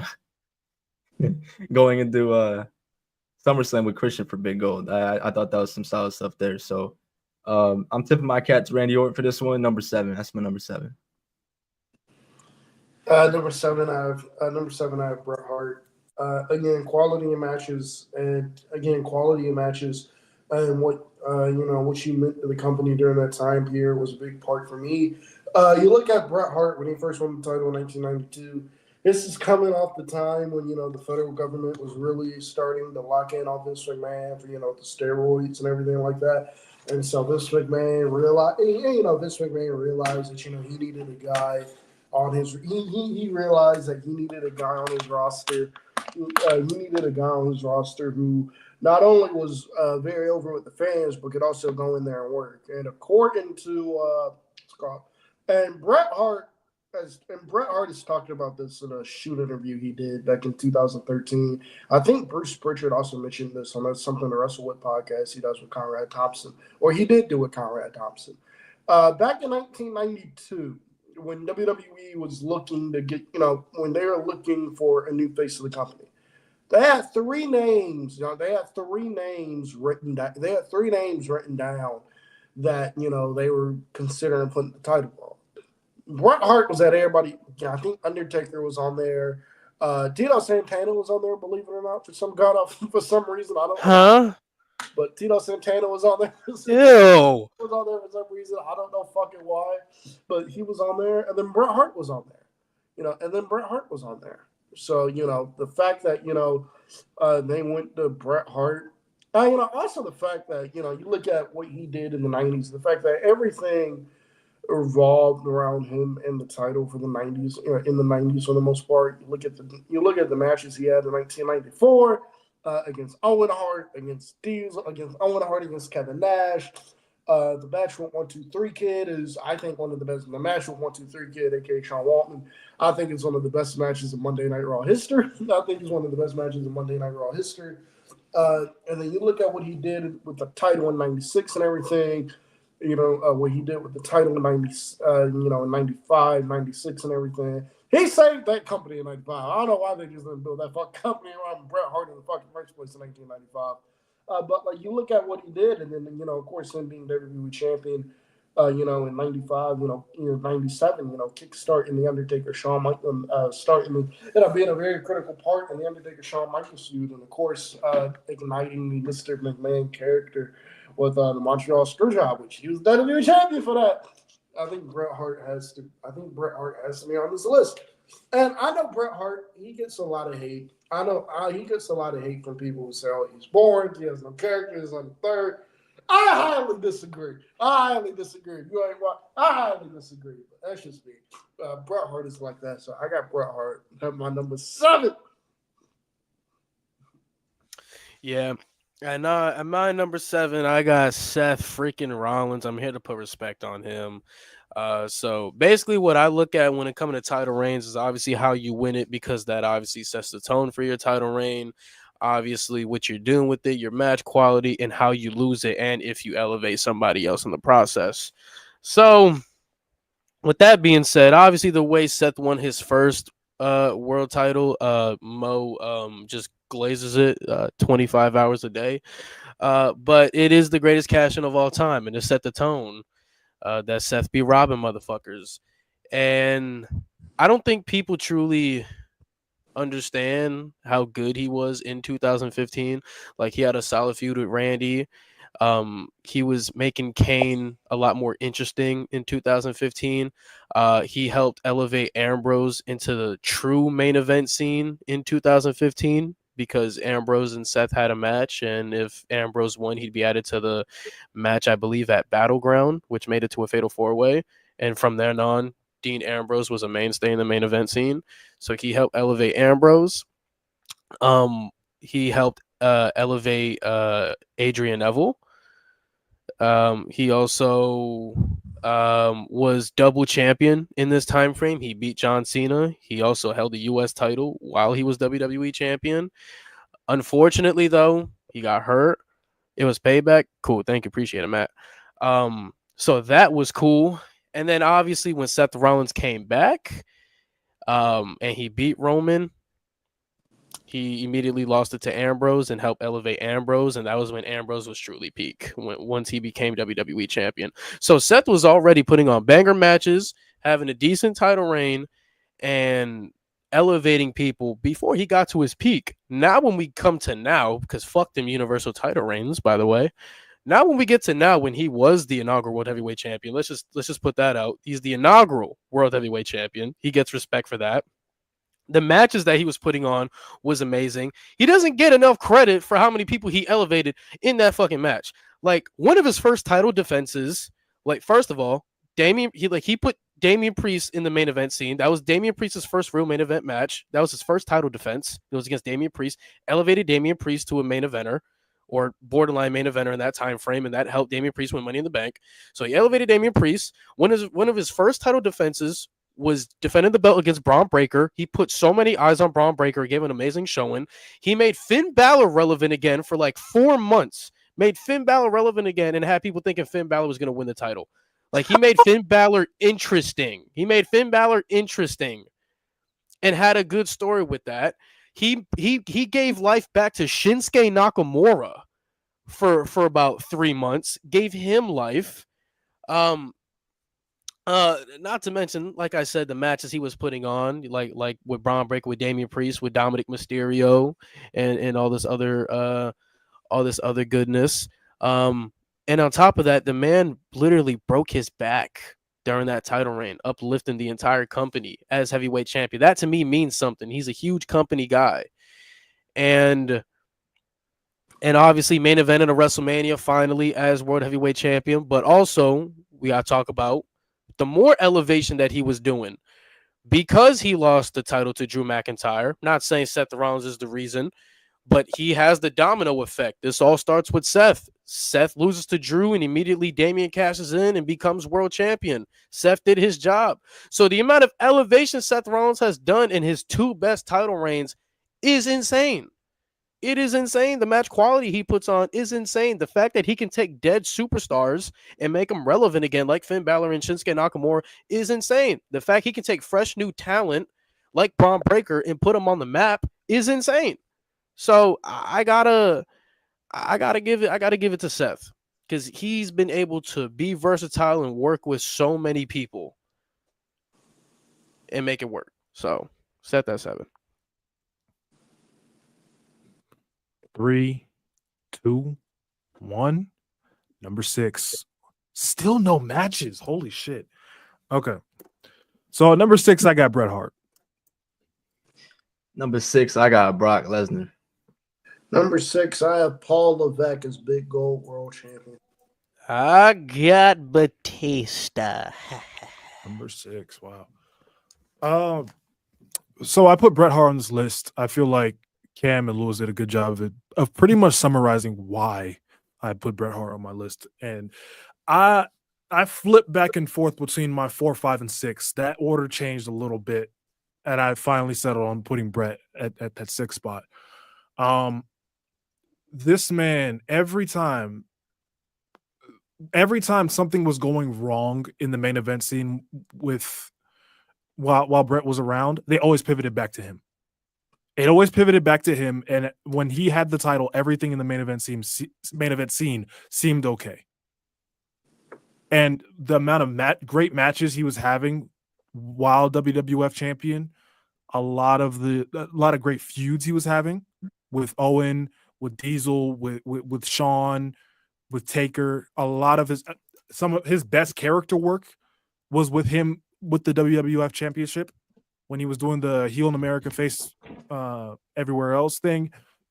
Like, Bret Hart was, when you look at some of the best things to happen in the new generation era, a lot of the stuff that people revisit from that time frame was when Bret Hart was WWF champion and being the anchor for a time period that they needed him the most. So that's why he's on my list. I got Brock Lesnar at 6. Now, one of my points of criteria was legitimacy. Brock Lesnar, probably one of, if not the most legitimate pro wrestler of all time. It's hard to argue. He won the WWE Championship, I want to say, like within about 6 months of his debut, which is unheard of. But Brock Lesnar, bro, he's fucking incredible, especially in his later years. I know, like, people like to get on him about, like, you know, he wasn't appearing as much, but that could kind of be used in a positive way. Like it makes people want to see him lose more. It makes his appearances more important. It makes the people that go after him, like you really have to pick and choose who's going to chase this guy. And when he when he cared about somebody, when he wanted to work with somebody and he fucked with him, he let them get some offense and he sold his ass off. So, and I'm looking right at that 2015 Rumble match with Cena and Seth. So that's why I got Brock at 6. My number 6, I have Triple H. In particular, my number 6, I have Triple H. In particular, Triple H as Big Gold. Triple H at the Big Gold World Title. I know a lot of people don't like this reign. You know, they call Triple H. They say Triple H buried everybody. This and the third. While I do think there are some matches that he should have lost. I can't say that he buried people like a lot of people think, because guys like RVD and Booker T, Booker T, and Kane, they were either made men or they went on to have outstanding careers anyway. Like, yeah, he definitely should have lost to Booker T. I'm not discrediting that. But when somebody sits there and say, "Oh, he buried Booker T," the man won King of the Ring. The man won King of the Ring a few years later and went on to hold like the World Heavyweight Championship. Like, I can't say that's like a burial. You know what I mean? Like, I can't say that's a burial of somebody right there. So when people say Triple H buried the Silence of the Third, I don't really agree. I don't think he should have been World Heavyweight Champion as many times as he had it.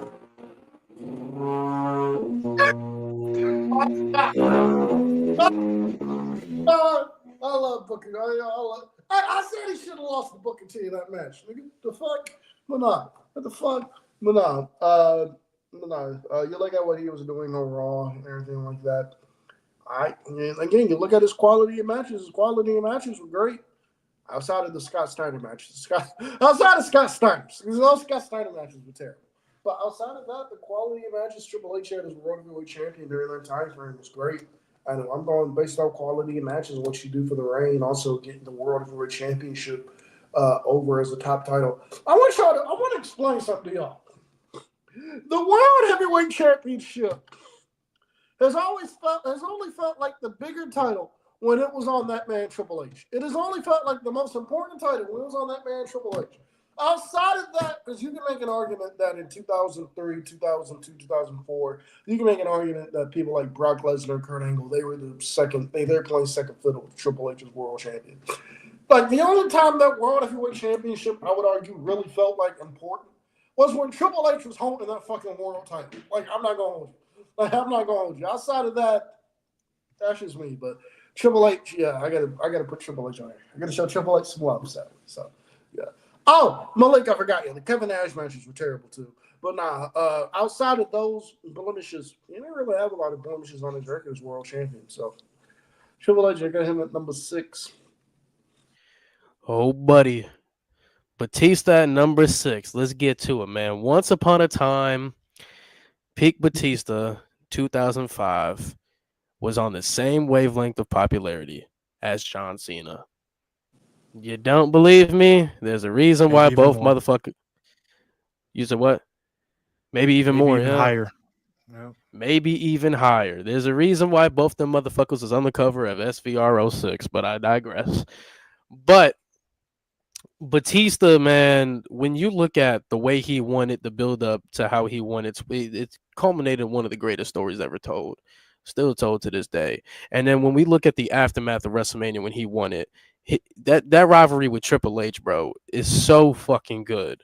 And he did that as World Heavyweight Champion. Like, it's very rare to see a champion, a first time champion at that, win on a big stage like that and continue the momentum he did. Like, him and Triple H went balls to walls after WrestleMania. Their matches were fucking crazy, bro. Like that Hell in a Cell match, bro. Some crazy shit. But on top of that, like, not only was Batista a good babyface world champion, obviously having the feud with Triple H and having the feud with JBL, and also giving a little more life into Eddie Guerrero before his passing, rest in peace. Not only was he a good babyface world champion, but he was also a very good heel world champion as well. And to me, you are truly elite if you can be elite on both sides of the ball, because usually there's guys who are elite at being a face, being a heel. To me, Batista had two very good peaks at being a face and a heel. Obviously, when Batista came back at the, I want to say at the a little bit end of 06, I want to say, when he came back from injury, he was having good matches with like the likes of King Booker. He was having great matches into 07 with the likes of Kennedy and shit like that. Obviously with Undertaker, main eventing with Undertaker. But another thing that doesn't get talked about is his WWE title run, because I wish it was longer, because that was probably the best character work Batista has ever done. But Hollywood Batista's funny as fuck. Dropped one of the most coldest lines of all time, bro. While I'm in the gym hitting weights, you just taking pictures with fat girls, bro. Like, that shit is so good. But also Batista always, every time he lost it, everybody was always in good position to succeed.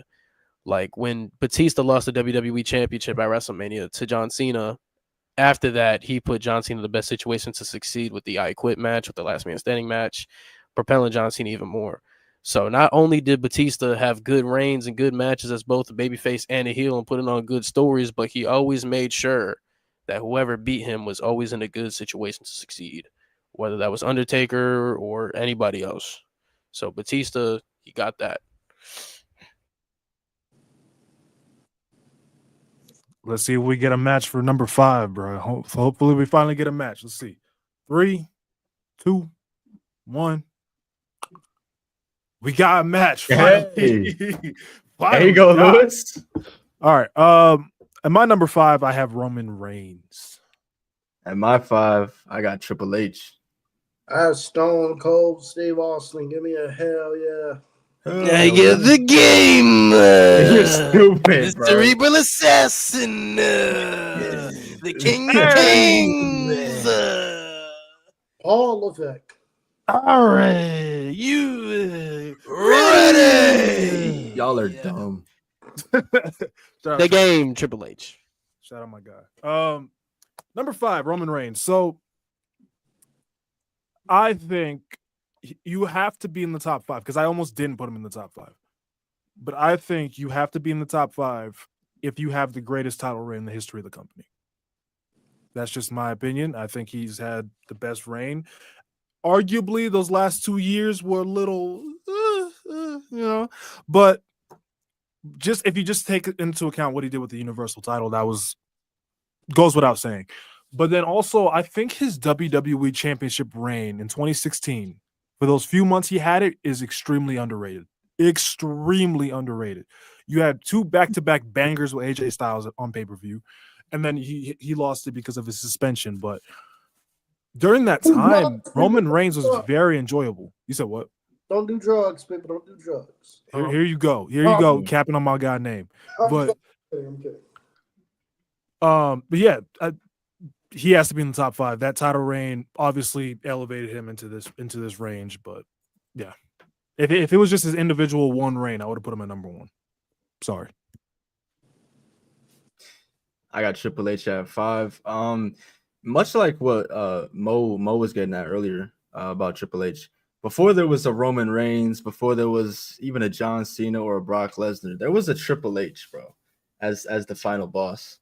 Like when I mean, obviously you had here you go. Obviously you had the Reign of Terror, some people, but he my fault.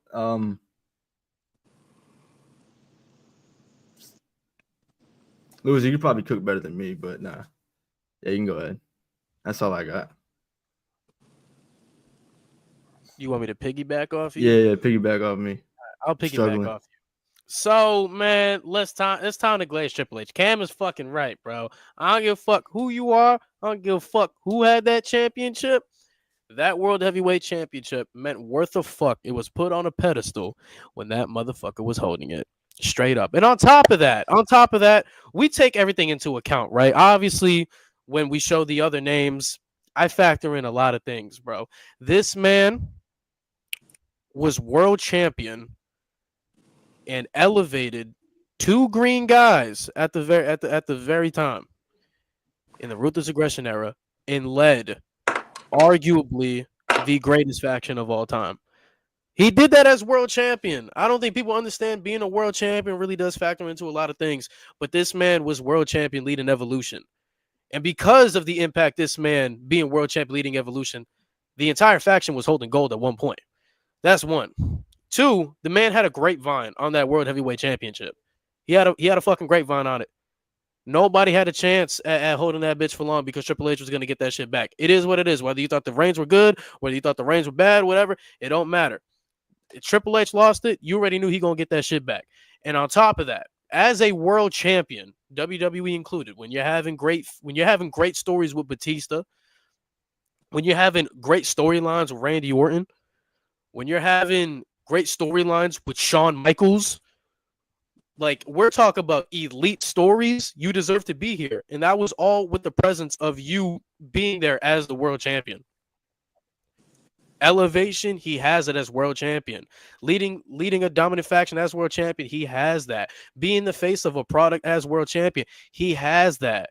Like, he has everything. And on top of that, people don't often bring up his WWE title reigns, but he was arguably the best heel on the planet when he first won the WWF championship. When Stephanie was when he was part of the McMahon family, Stephanie was right by his side or whatever.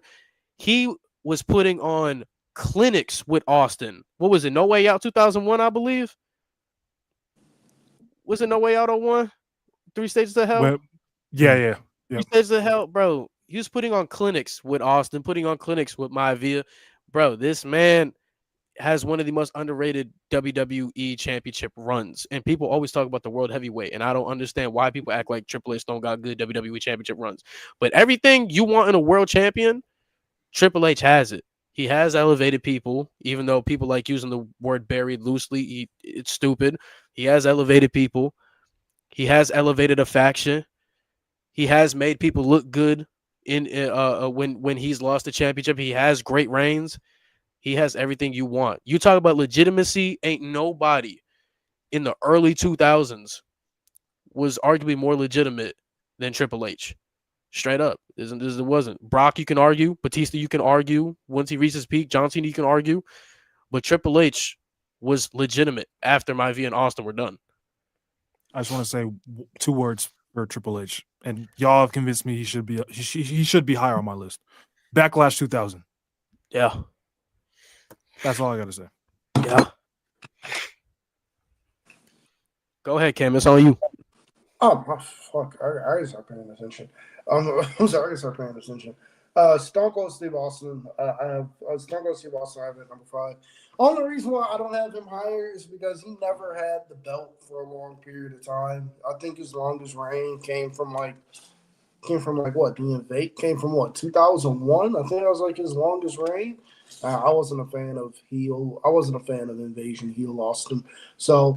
But the only reason why I don't have him higher is because he never had like a long reign with the belt. Like he would win the title and then like he would drop it a month or 2 months later. But like you look at that, like you look at Austin's match quality again. Steve Austin and Dude Love from Over the Edge '98. That is from Over the Edge '98. That is a great fucking match. Austin and Undertaker from SummerSlam was great. Austin and Undertaker from SummerSlam was great. Austin and fuck was the name? Oh, all the Austin Rock matches, Austin Triple H, Austin Angle. Like Austin as WWE champion was great. The only reason why I have him higher is because he did not have many long reigns with that title. Austin would win the title, he would lose it either the next night or like the next month. Like he was not WWE champion for very, very long. That's why I don't have him higher. But Stone Cold Steve Austin. What does I have to say?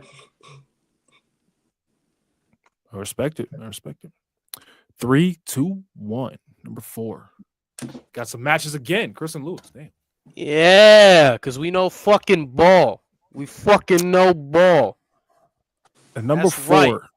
I got The Bruno light Sammartino. skins. Crazy. I got Stone Cold Steve Austin at number 4. I have the tribal chief, the OTC, the head of the table, Roman Reigns. You know what I got? Stone Cold, Stone Cold, Stone Cold, Stone Cold. What? Yo, that's pretty good, bro. That's pretty good. What? Yo. What? Bruno, I know a lot of people, and I'm going to nip this in the bud now. Saying you didn't watch him is not an argument, okay? Because you can easily go do your homework. It's not that hard. Right. Bruno Sammartino 100% belongs in the top 5. He was okay. When I said I was flipping back and forth between my 4, 5, and 6, I knew Bruno was going to be in the top 5 because this motherfucker was the pioneer for everything. Hulk Hogan doesn't have the blueprint if it's not for this man. Austin doesn't go on to have all these guys that we talk about don't go on to have the blueprint to run if Bruno Sammartino does not do what he did. And relative to era, this man, you couldn't get much better than this man. Now, I couldn't put him at number 1, right? Because it's like me putting Bill Russell at number 1. I get it. He won 11 championships, but I can't put him at number 1 because even relative to era, that's weak competition. Bruno Sammartino was in a situation where he didn't have to wrestle a bunch, which is fine. He did the best he could with what he had, and he deserves 100% credit for that. So for my number 4, I got Stone Cold Steve Austin. I apologize, by the way. I was blanking on the last one. I had to get my head right. But now for Stone Cold, bro, it's not really much to say about it. I mean, he's one of the most popular WWE champions of all time. His shit with he beat Shawn for the title. I think that was his first one. He beat Shawn for the title. His matches with Taker, with Kurt, like Cam was saying earlier. He even put over Kane, bro. Shout out to Stone Cold, bro. He had to take one for the team, yo. So yeah, he had Stone a choice, or else Kane would get burnt. Well, no, I got Stone Cold at my 4.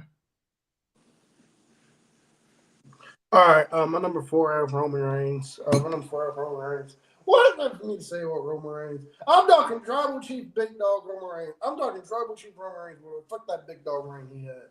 Although if I'm using match quality, Roman Reigns and those 2 AJ Styles matches are incredible. Those 2 matches are incredible.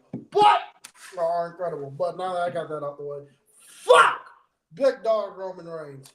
Tribal chief head of the table, Roman Reigns here. This is somebody who I had to put there. He's somebody who came in immediately, and that Universal title scene in 2020 was dying. It was dying on the vine. That shit was ass. I'm sorry. The way it went from Goldberg and then Braun Strowman and then to Bray Wyatt, that shit was dying on the vine, folks. That shit was ass. And then for Roman Reigns to come in and win the title, basically his first week back, I love. And I love the way he won the title too. I love the way he won the title too, where he signs the contract in the middle of the match, walks in, hits a spear, and he just tells the referee, "Count, bitch!" Well, he just tells the referee, "Count, bitch!" That shit was fucking funny as hell.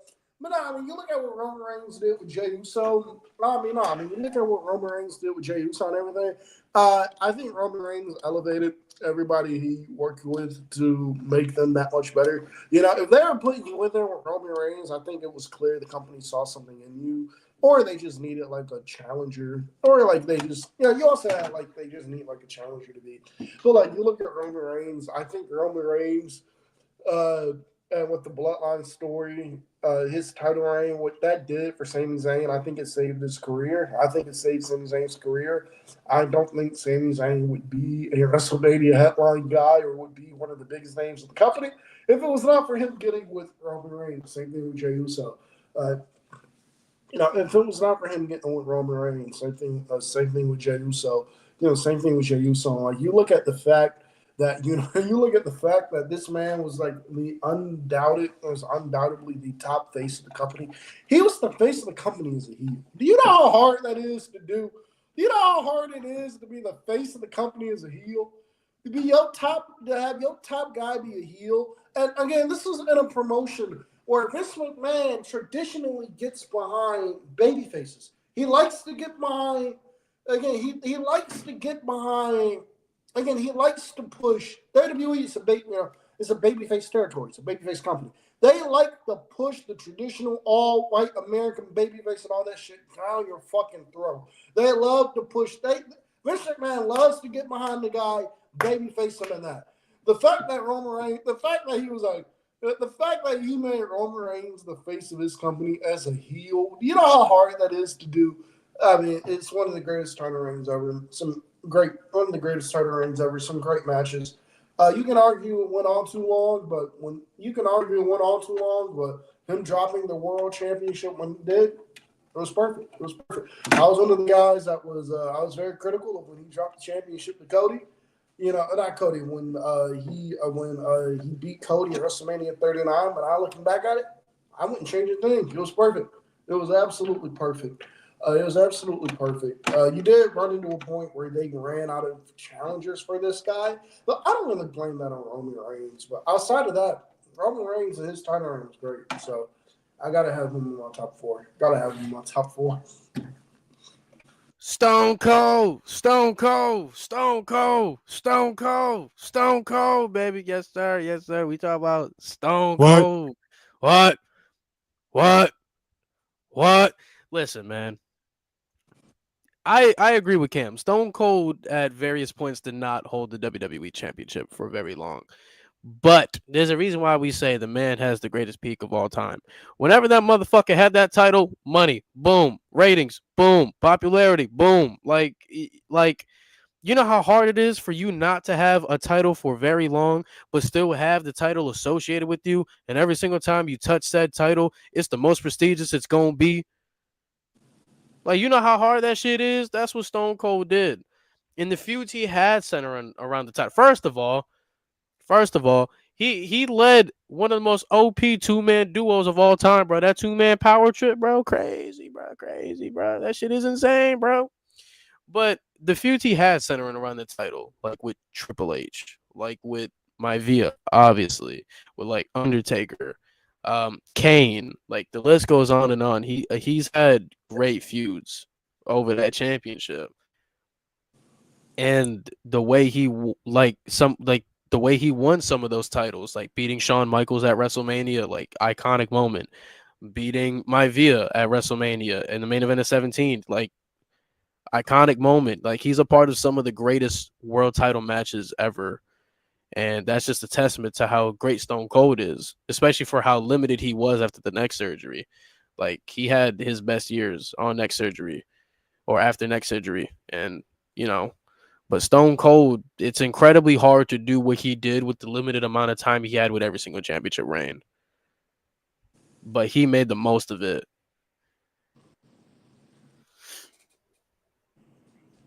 %, agree. 3, 2, 1. We're getting to top 3 range. Boom. Khris and Cam match this time. Damn, I'm the only one that don't got Bruno, man. I think Bruno deserves to be. Cam got Bruno. I don't have Bruno. I was thinking about it, but I didn't watch enough film on Bruno, so I was like, fuck. I respect it. So my number 3, I got Hulk Hogan. My number 3, I got Bruno San Martino. I got the Tribal Chief, the OTC, the head of the table, Roman Reigns. So I can already tell some people are going to be ignorant when they see this number 3 of mine and be like, no. Shut up. Damn, Cam, they really gonna hate us then. Because I know who's on y'all's list. Hulk Hogan, despite the fact that he's a piece of shit, like I said earlier in the show, I'm going to keep my argument for this short and simple. If his title reigns were not a success, we're not sitting here watching this podcast. That's it. I don't even have to say anything else. You know why he's on this list. And you're being ignorant if you say he shouldn't be. Number 3, I got Bruno. I mean, it goes without saying. He accumulated, I believe, around 4,000 something days amongst his championship reigns, which I think comes out to about 11 years total. Like, one of my criteria was longevity, bro. In 11 years, that's a long ass fucking time, bro. That's a long ass fucking time. I mean, obviously at the time they didn't really have anybody, that could go up against him like that. That was credible enough, but the degree of difficulty is kind of questionable. But for its time, it's hard not to have him on the list. So he's in my top 3. Same thing, same reason as Khris as well. Bruno's in my top 3. You look at the level of responsibility that man had. Bottom line is, if Bruno Sammartino is not a success, if he's not a success or as big as he is, WWE I don't think exists today. I think more so than Hogan. I'll get more into Hogan later because he's coming up in a bit. But if Bruno Sammartino is not as successful as he is, I don't think WWE is around. I don't think WWE is around today. To be quite honest with you, like that is how big a responsibility Bruno Sammartino had as WWE champion, and the fact that they put the championship on him and just kept it on for 4 years, and that he kept routinely. But could you imagine somebody taking that championship and holding it for like 8 years straight today? Oh my god! Oh my God, boy, the amount of slander that would come to that person on top. Oh my God, boy, it'd be fucking funny. It'd be fucking funny. But the fact that he was champion for 8 years and like his reign never got like tiresome or everything, and like he only lost the title was because he was like, I need a fucking break. He was like, I'm tired. I need a fucking break. So like that's the only reason why he lost the fucking title anyways, because he needed a break. It's because he needed it's because he needed a break. And then once Bruno came back from his break, they put the fucking title right back on him. They put the fucking title right back on him. Like, that says a lot to me, I think. Bruno Sammartino. I've never seen a Bruno Sammartino match. I've never seen a Bruno Sammartino promo. Not that shit. But I think it would be an injustice. Stop lying. I'm not lying. But I think it would be an injustice to the this list if you talk about the best. Camel's front row. WWE champions of all time. Oh, actually, I lied. I take that back. I have seen a Bruno match. See, caught him. I have seen. He was front row when Koloff beat Bruno. I know. I actually did see that match. That comes from the best WWE Championship DVD. They had it. They did Bruno and Ivan. They did Bruno and Ivan Koloff, and they had Jim Ross do commentary for it. So I actually have seen. That's so cool. I gotta see that. Yeah, actually, I have seen a Bruno match, but that's it. Oh, buddy, man, at number 3, I already know, man. I got the OTC, the head of the table, man, the tribal chief, man, Roman Reigns, bro. I mean, where do we start, man? The fact that he's the 3rd longest reigning world champion in history, the fact that he's a 6-time world champion, come on, dog. The fact that his 2016 world title run gets often overlooked for some odd reason, like putting on great matches with Seth Rollins, putting on great matches with AJ Styles, bro. Like this man was doing some good shit, bro. But obviously he's mainly on this list, as we all know, because of that Universal Championship run, bro. I mean, when you main event 4 consecutive WrestleManias as Universal Champion, the fact that you main event 2 consecutive Manias as the undisputed champion is a testament to how great you are. The fact that you are one of 2 men to main event both WrestleMania nights and you're undisputed champion is a testament to how great you are. The fact that you were the main focal point of arguably the greatest and most dominant faction of all time, the Bloodline, is a testament to how great you are. And the fact that you have arguably the greatest storyline of all time, and the greatest storyline of all time is centered around you being a champion, is a testament to how great you are. And when you're a champion and you elevate the likes of Jey Uso and Jimmy Uso and Solo and Cody and Sammy, I mean, these are guys that are still mainstays on the product today. The fact that your championship reign, the championship reign that created the story that you created, had the tag team championships headline a night and main event a WrestleMania, is a testament to how great you are. And the fact that you're having great feuds with the likes of Cody, with the likes of Sammy, bringing Sammy back to life, mind you, because of this story. The fact that you're putting the spotlight on Jey Uso before he was even main event Jey Uso. The fact that you gave more life to Drew, and the fact that you gave Edge some of the best stretch of matches he's ever had. I mean, the list goes on and on, bro. Roman Reigns has been the truth. The fact that you've created such legendary moments as Undisputed Champion, like stacking Daniel Bryan and Edge on top of each other, stacking them and smashing them. The fact that you getting pinned for the first time in 3 years by Jey Uso at Money in the Bank and Bloodline Civil War is considered such a legendary moment. The fact that you lost to Cody and elevated Cody to this stratosphere is what we consider a legendary moment, capping off the greatest title reign we've ever seen with our own two eyes in live in the flesh. And on top of that, on top of the on top of the story and on top of the elevation he did for other people and on top of the title reign, we've never seen on this level a man elevate his character work, his storytelling, and his mic skills on this type of level. We've never seen that shit. So that's why Roman Reigns is in the top 3. Elevated himself, other people, legendary moments, the best title reign ever. Come on, man. That's not even close anymore. And the match, just the matches, bro, on paper. Oh my God. Holy shit. Take me back, low-key. Love you, Cody, but take me back. Number 2. I forgot to do the 3, 2, 1, but whatever. So I got John Cena at my number 2. I'm curious, who the fuck is your 1? The fuck? I'm lost. Who do you have at 1? I ain't gonna say. You'll see. Yeah, I'm lost. I don't know who else. I don't know. I think I know. Never mind. I think I know. For my 2, I got Hulk Hogan. I have Hulk Hogan.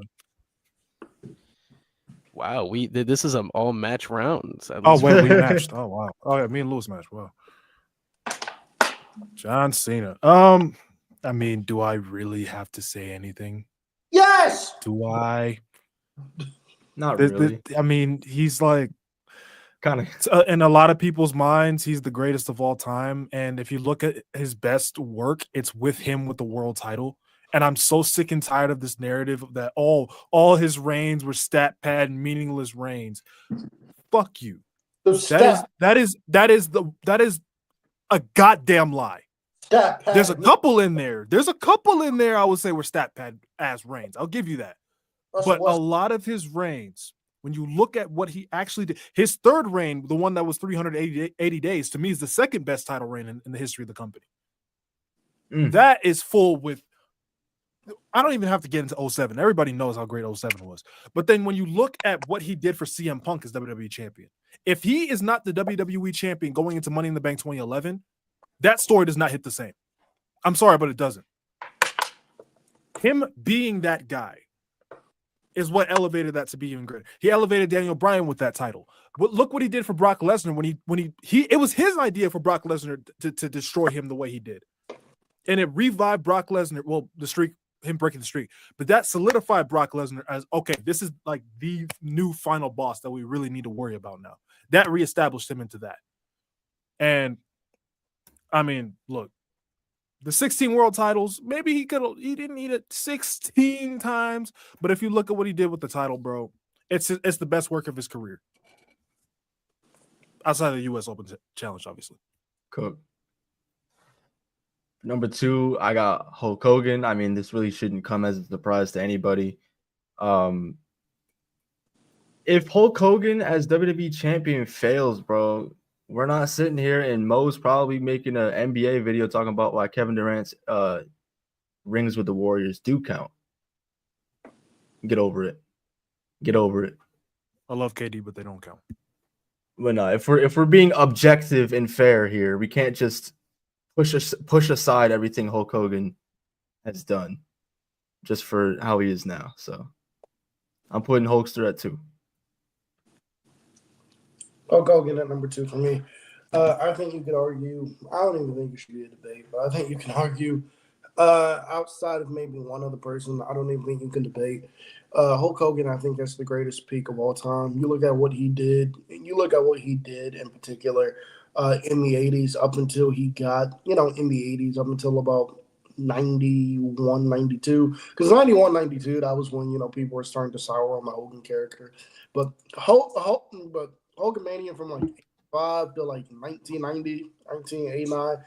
I think it's the greatest peak of all time. I mean, he was WWE champion for a majority of that run. First off, if Hulk Hogan is WWE champion, if they don't have Hulk Hogan if WWE does not have Hulk Hogan, WWE is not we're not here today. We're not here doing this today. It had to be him. It had to be him. Don't give me the shit about they could have just went to Savage or they could have just went to Andre. Or they could have just went to Warrior. I love Savage. I love Warrior. I love Andre. I love all those guys. It had to be Hulk. It had to be Hulk Hogan. It had to be Hulk Hogan. The best business the AWA ever did, the best business the AWA ever did was when Hulk Hogan was their top star. Right? Was when Hulk Hogan was their top star wrestling Nick Bockwinkel for the AWA World Championship. That is the best business the AWA ever did. And Vince McMahon was smart enough to say, I need that guy. Prize Hogan from the AWA and the rest is history. He comes in, immediately beats the Iron Sheik. Rest in peace, Sheiky, baby. I love you. Rest in peace, Sheiky, baby. I love you. Hope you're having a blast up there in heaven. He takes the championship, immediately beats the Iron Sheik for the title, and it's the greatest reign I think we've ever seen. I think it's not the greatest. Obviously, it's not my number one, but I think it's one of the best championship reigns of all time. If you look at it, the WrestleManias he headlined, the feuds the WrestleManias he headlined, the feud against Paul Orndorff, which does not get enough love. Hogan and Orndorff does not get enough goddamn love. That feud was fucking awesome. Hogan and Orndorff does not get enough goddamn love, damn it. But no. You look at what Hogan did and what he meant to that company as WWE champion. It's my number 2. You can make the argument he's number 1, but I got Hogan at 2. Oh shit, it's me. Hi. I have, yes sir, the leader of the C Nation. Yes sir. John Cena, number 2. Yes sir. I think it's pretty self-explanatory. I mean, where do we start, bro? The fact that the man was WWE World Champion 16 times. I mean, we could start there. Or do we start with the fact that this man was undisputed champion? I don't know. Do we start there? Shit, I don't know. Do we start with the fact that he held the WWE title for 380 days? I don't know. We could start there. The fact that he made it to WrestleMania twice as WWE champion? Shit, I don't know. But could we also start with the fact that over the course as world champion, he had great feuds with the likes of like JBL, Shawn Michaels, Triple H, Rob Van Dam, Edge, CM Punk, Randy Orton, like the list goes on and on. Great feuds, legendary feuds in that as world champion. Or can we also talk about the fact that he's also elevated guys as world champion? I know there's a running joke that Cena likes to bury people. He got the golden shovel, but the people that he's elevated is legendary status. I mean, obviously, when you elevate guys like Edge, when you elevate guys like RVD, when you elevate guys like Punk and Bryan and Rollins and Bray Wyatt to an extent, Elimination Chamber, shout out Bray Wyatt. But Cena, as much as you guys like to make fun of him for burying people, he's also elevated his fair share. Do we also talk about how he was also a tag champion as WWE champion? I don't know. We can talk about that. I don't know. Can we also talk about how he currently holds the record as a 16-time world champion? Shit, we can talk about that. Obviously, being the face of WWE. But what is so interesting about John Cena is I truly feel like some of the most legendary moments that involve John Cena is literally him elevating somebody else, is him losing that world championship. I mean, we can start with CM Punk at Money in the Bank 2011. We can talk about Rob Van Dam at ECW, One Night Stand. And because Rob Van Dam beat John Cena for the WWE title, Paul Heyman awarded him with the ECW title the next time ECW went on air. And that made Rob Van Dam a double champion, being ECW and WWE champion at the same time. So you can even say John Cena hand gifted him that ECW title. Do we also talk about how he completely elevated Brock Lesnar to a different stratosphere in SummerSlam 2014 or 2000, whatever the fuck it was? Do we talk about that? Making Brock Lesnar undisputed champion? Or do we talk about him getting cashed in on by Edge and showing how Money in the Bank works and making Edge one of the most hated heels of all time in that time frame? Or can we also talk about how arguably his most legendary moment is tying Ric Flair's record by beating AJ Styles in the Classic? Say what you want about Cena. Say what you want about him burying people, but some of his legendary moments as WWE champion is putting other people over. It's not his fault that some of the people were booked poorly, because when Cena gift wrapped those titles to them, they were put in the best situation to succeed. It was on Vince that ruined it, or some people's own well-being that ruined it. But John Cena as WWE champion, I mean, dude, like the epitome of a company man. And for each of our number ones, 3, 2. Is your number one what I think it is? I knew it. I knew it. I knew it. I knew it. I've said it before too. I fucking knew it. Number one, I have Stone Cold Steve Austin. What? For my one, I got my GOAT, John Cena. Yes, sir. John Cena. Yeah, brother. I have Hulk Hogan. Y'all can eat shit.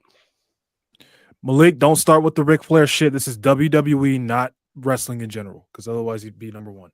All right. We got to start being honest about Ric Flair and WWE. Anyway, number one, Stone Cold Steve Austin for me.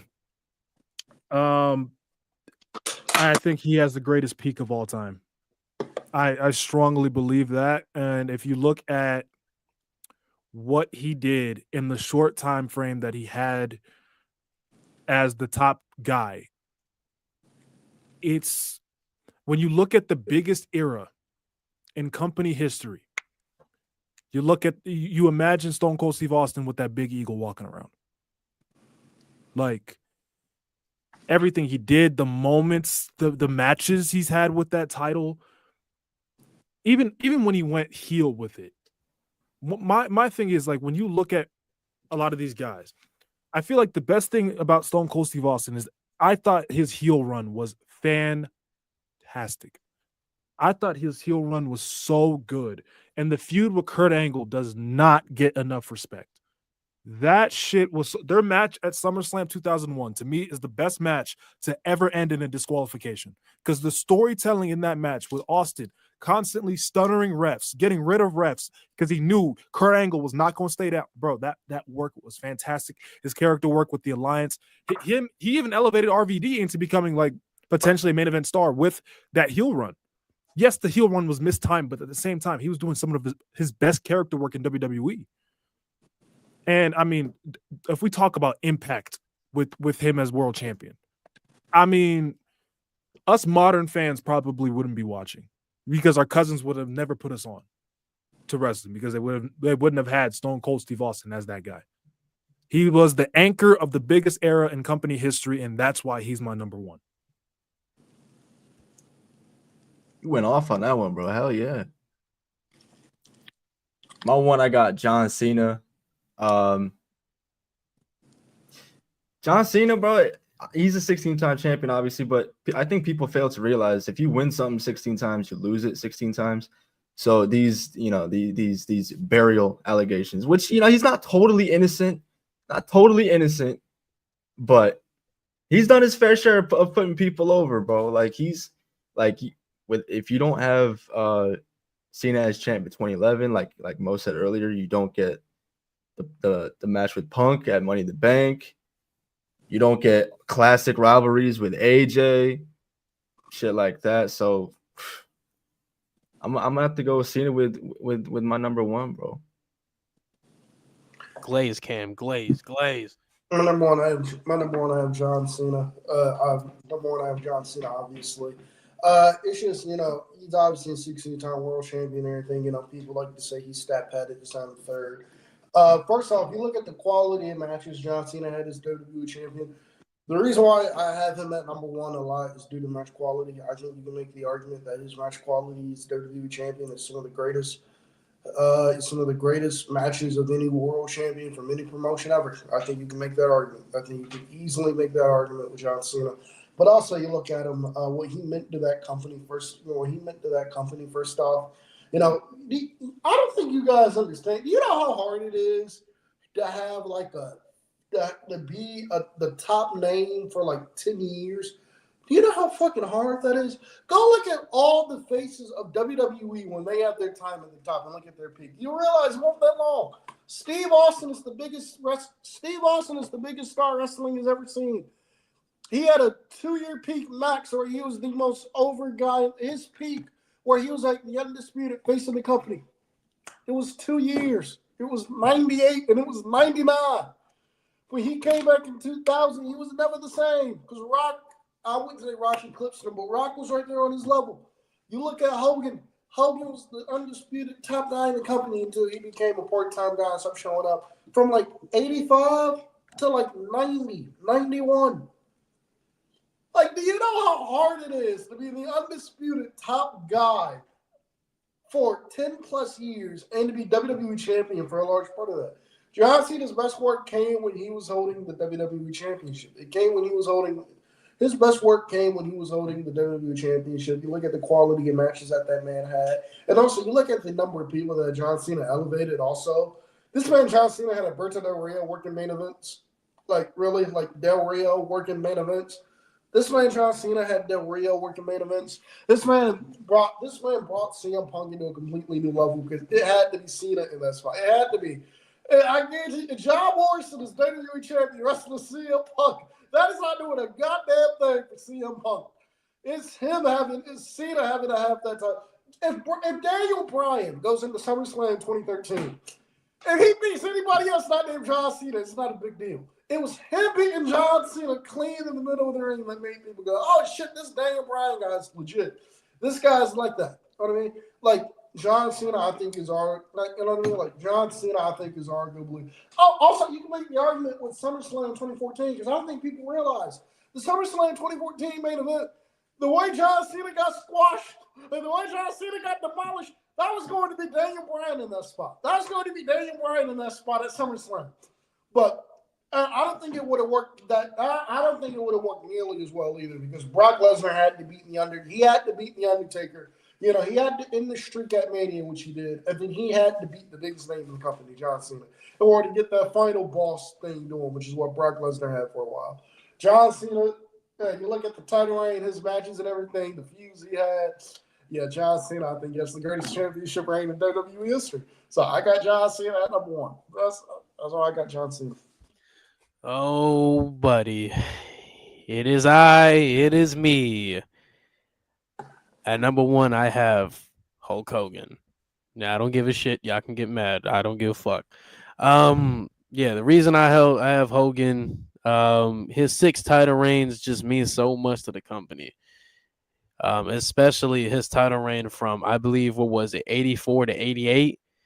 Like, I mean, specifically in that time frame, I mean, that shit don't succeed, bro. We not here.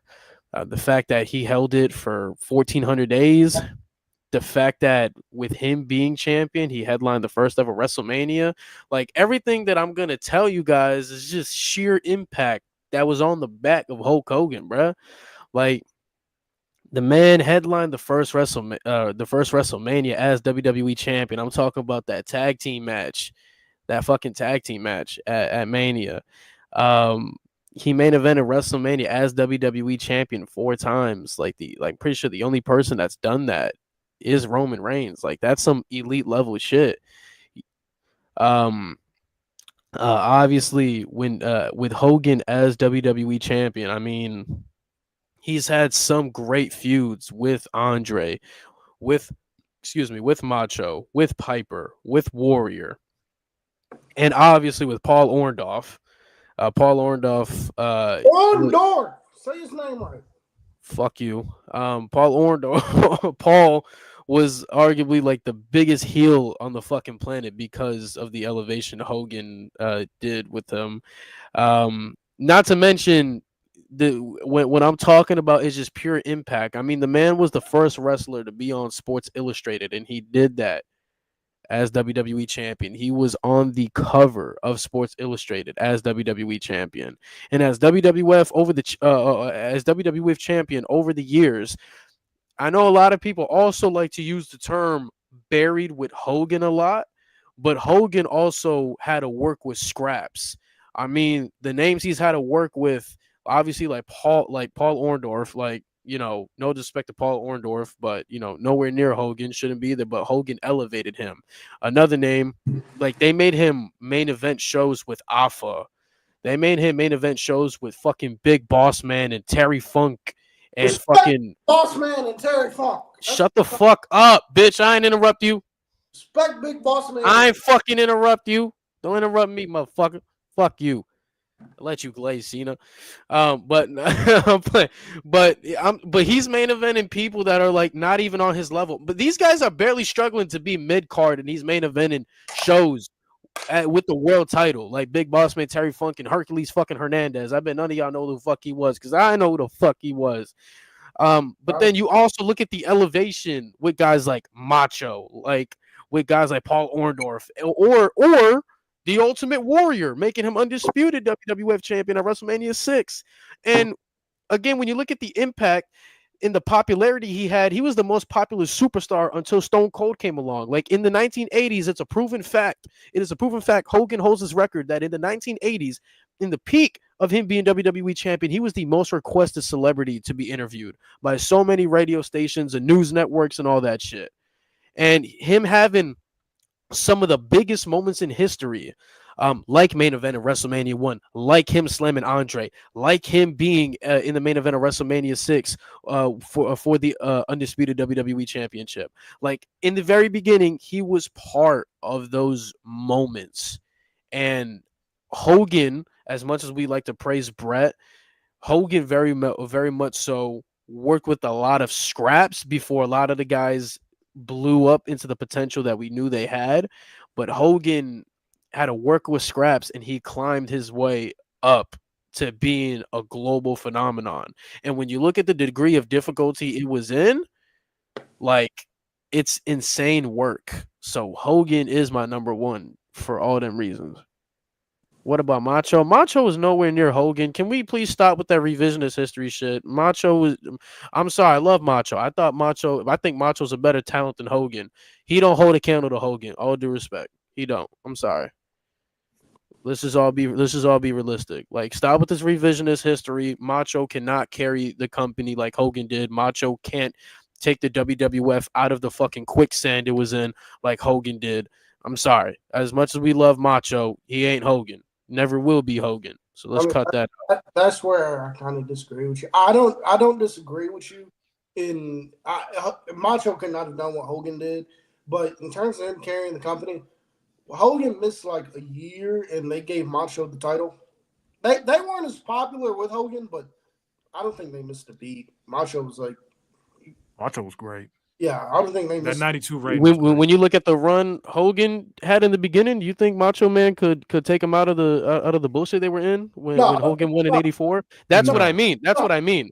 Macho became champion to carry the company after the Hogan peak or whatever, after Hogan did what he did, and it was easier for him to capitalize on that. If Macho started the same way Hogan did, they're not surviving. They're not surviving. And folks, that is our top 10 list. Y'all let us know who had, in your opinion, who had the better list, man. I think all four of our lists are pretty valid when you actually like break them all down. Like, Lewis, I kind of like the Seth Rollins pick you got in there. Yeah, when you explained that, at first when I saw Seth, I was like, but then when you explained, I'm like, oh, okay. I love me some Seth. What can I say, bro? Hey. I mean, as you should. Who doesn't? I wish I did. I wish I was much better on my time, because I feel like this list would look a lot more different if I really deep dived into everything. Because I was thinking about Randy. I really was. There's a couple guys I was thinking about. Hurts my soul. Like Finn. JK. I wish he had an actual run. But yeah, folks, that's episode 60. I don't know what we're doing next week, but we'll figure it out, and you guys will know as soon as we do. We appreciate y'all tuning in to episode 60 of the Rated M podcast, man. You mind if I do some self-promotion real quick? I got two things I want to promote real quick. Go for it. if you don't mind. First thing I want to promote. The first thing I really want to promote is this.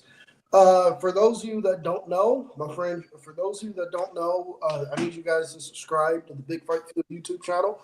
That YouTube channel is run by a very good friend of mine, and Joseph Collin. I need you to subscribe to that YouTube. First off, if you are an NFL fan, NBA fan, and in particular the Miami Dolphins and the Philadelphia 76ers, subscribe to him because he is primarily Dolphins and Sixers talk over there, but also he's a wrestling fan, and we had to take a break, unfortunately. But starting next week, me and Khris do the watch along. On some Dynamite every Wednesday. But starting next week, me and Joseph are reviewing AEW Dynamite again. We are going to get back to reviewing AEW Dynamite again after the show goes off the air on Wednesday nights. So those shows should be up either early Thursday morning or late Wednesday night. So please subscribe over there if you can. Joseph is a very good friend of mine. We got to get him on this podcast. He's a very good friend of mine. So please make sure you subscribe to that. And also, I need you guys to subscribe to. I'll send the link out in Discord, but I need you to subscribe to this right here.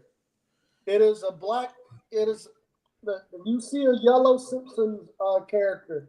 That is me. It is the name. Put it closer. It is the name Isaiah at Buckshot Craps. The reason being, this is my YouTube channel right here that I'm trying to start. Big 2025, baby. Cam with the YouTube content. I'm going by the name Isaiah because that is my middle name. First video I'm hoping to have up on Saturday, and it is a look back at AEW Rampage. I'm going to be looking at AEW Rampage, talking about the best matches and moments of AEW. I'm talking about the best matches and moments of AEW Rampage. It is going to be primarily an AEW YouTube channel. I just think that I have more topics to cover with AEW.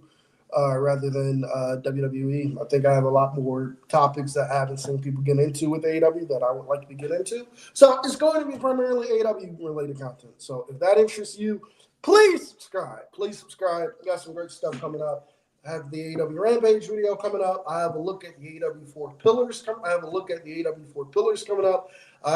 at if I was Tony Khan, who I would build AEW around in 2025 for the men and the women, a women's C2, all that crap. So if that interests you, please subscribe. And yeah, that's all I got to say. Sorry for that. I know. Cam and Big 2025 with content, baby. Big 2025. Love to see it. Yes, sir, bro. Hey Mo, when the fuck you gonna drop a video of the most broken WWE characters in wrestling games, bro? When the fuck you gonna do that? I have to take a deep dive into these games. Fuck you mean deep dive, bro? This shit easy, bro. Here come the pain. Brock, obviously, yeah. Motherfucking defeat the streak, Undertaker. God damn. Any version of John Cena, it don't matter. SVR 2011 Undertaker. Holy, I have fuck. a good one. 2K18 Roman Reigns. Jesus. Yes. Oh my god. Wasn't he like a 95 Roman motherfucking Reigns. Last year not Undertaker, Roman Reigns. Oh my god. Tribal Chief Roman. Yeah, Tribal Chief Roman. Jesus. Bro was 99 over. He was the first ever 99. Yes. Yeah. Malik, answer your dumbass question. It's Jeff Hardy. That is a dumbass question. Is that a dumb question? Becky. I don't know if it's a dumb I'll question. go Becky. I've been open about it. I have Becky. We could have this debate another day. Any giant in SVR 07? Kali, oh my god. It's like the biggest reason I don't like that motherfucker. That game right there. I can't beat him, bro. You can't beat Kali. Hey, that sounds like a YouTube video, pal. It's coming up. It's it actually is. You know that challenge mode with it's Kali versus Mickey James? Yeah. I've been trying to beat that shit for 16 years and I still can't do it. You've been trying. What? Damn. This motherfucker gets me every time. Sam. But yeah. Also, guys, more content on my YouTube coming soon. Reason why I had my job that I got hired on. There's so much training I have to do. It's been taking up my fucking time like crazy. Like, I have to take so many courses and shit like that. which is good because they pay for the courses, so it's a lot. But more YouTube videos coming up. I got some great stuff, bro. I got some great shit. So for sure, Khris, when you go start a YouTube? Shit, when I can find something to cover. Wrestling. I mean, yeah, but that's basically what. The Patriots. Your Celtics. This is true. This is true. A non-poverty franchise. Yeah. AKA the Pacers. Anyway, chat. Appreciate y'all tuning in to episode 60. We'll see y'all next week. Like it up, subscribe. We love y'all. We love y'all. Bring back bullying, bro.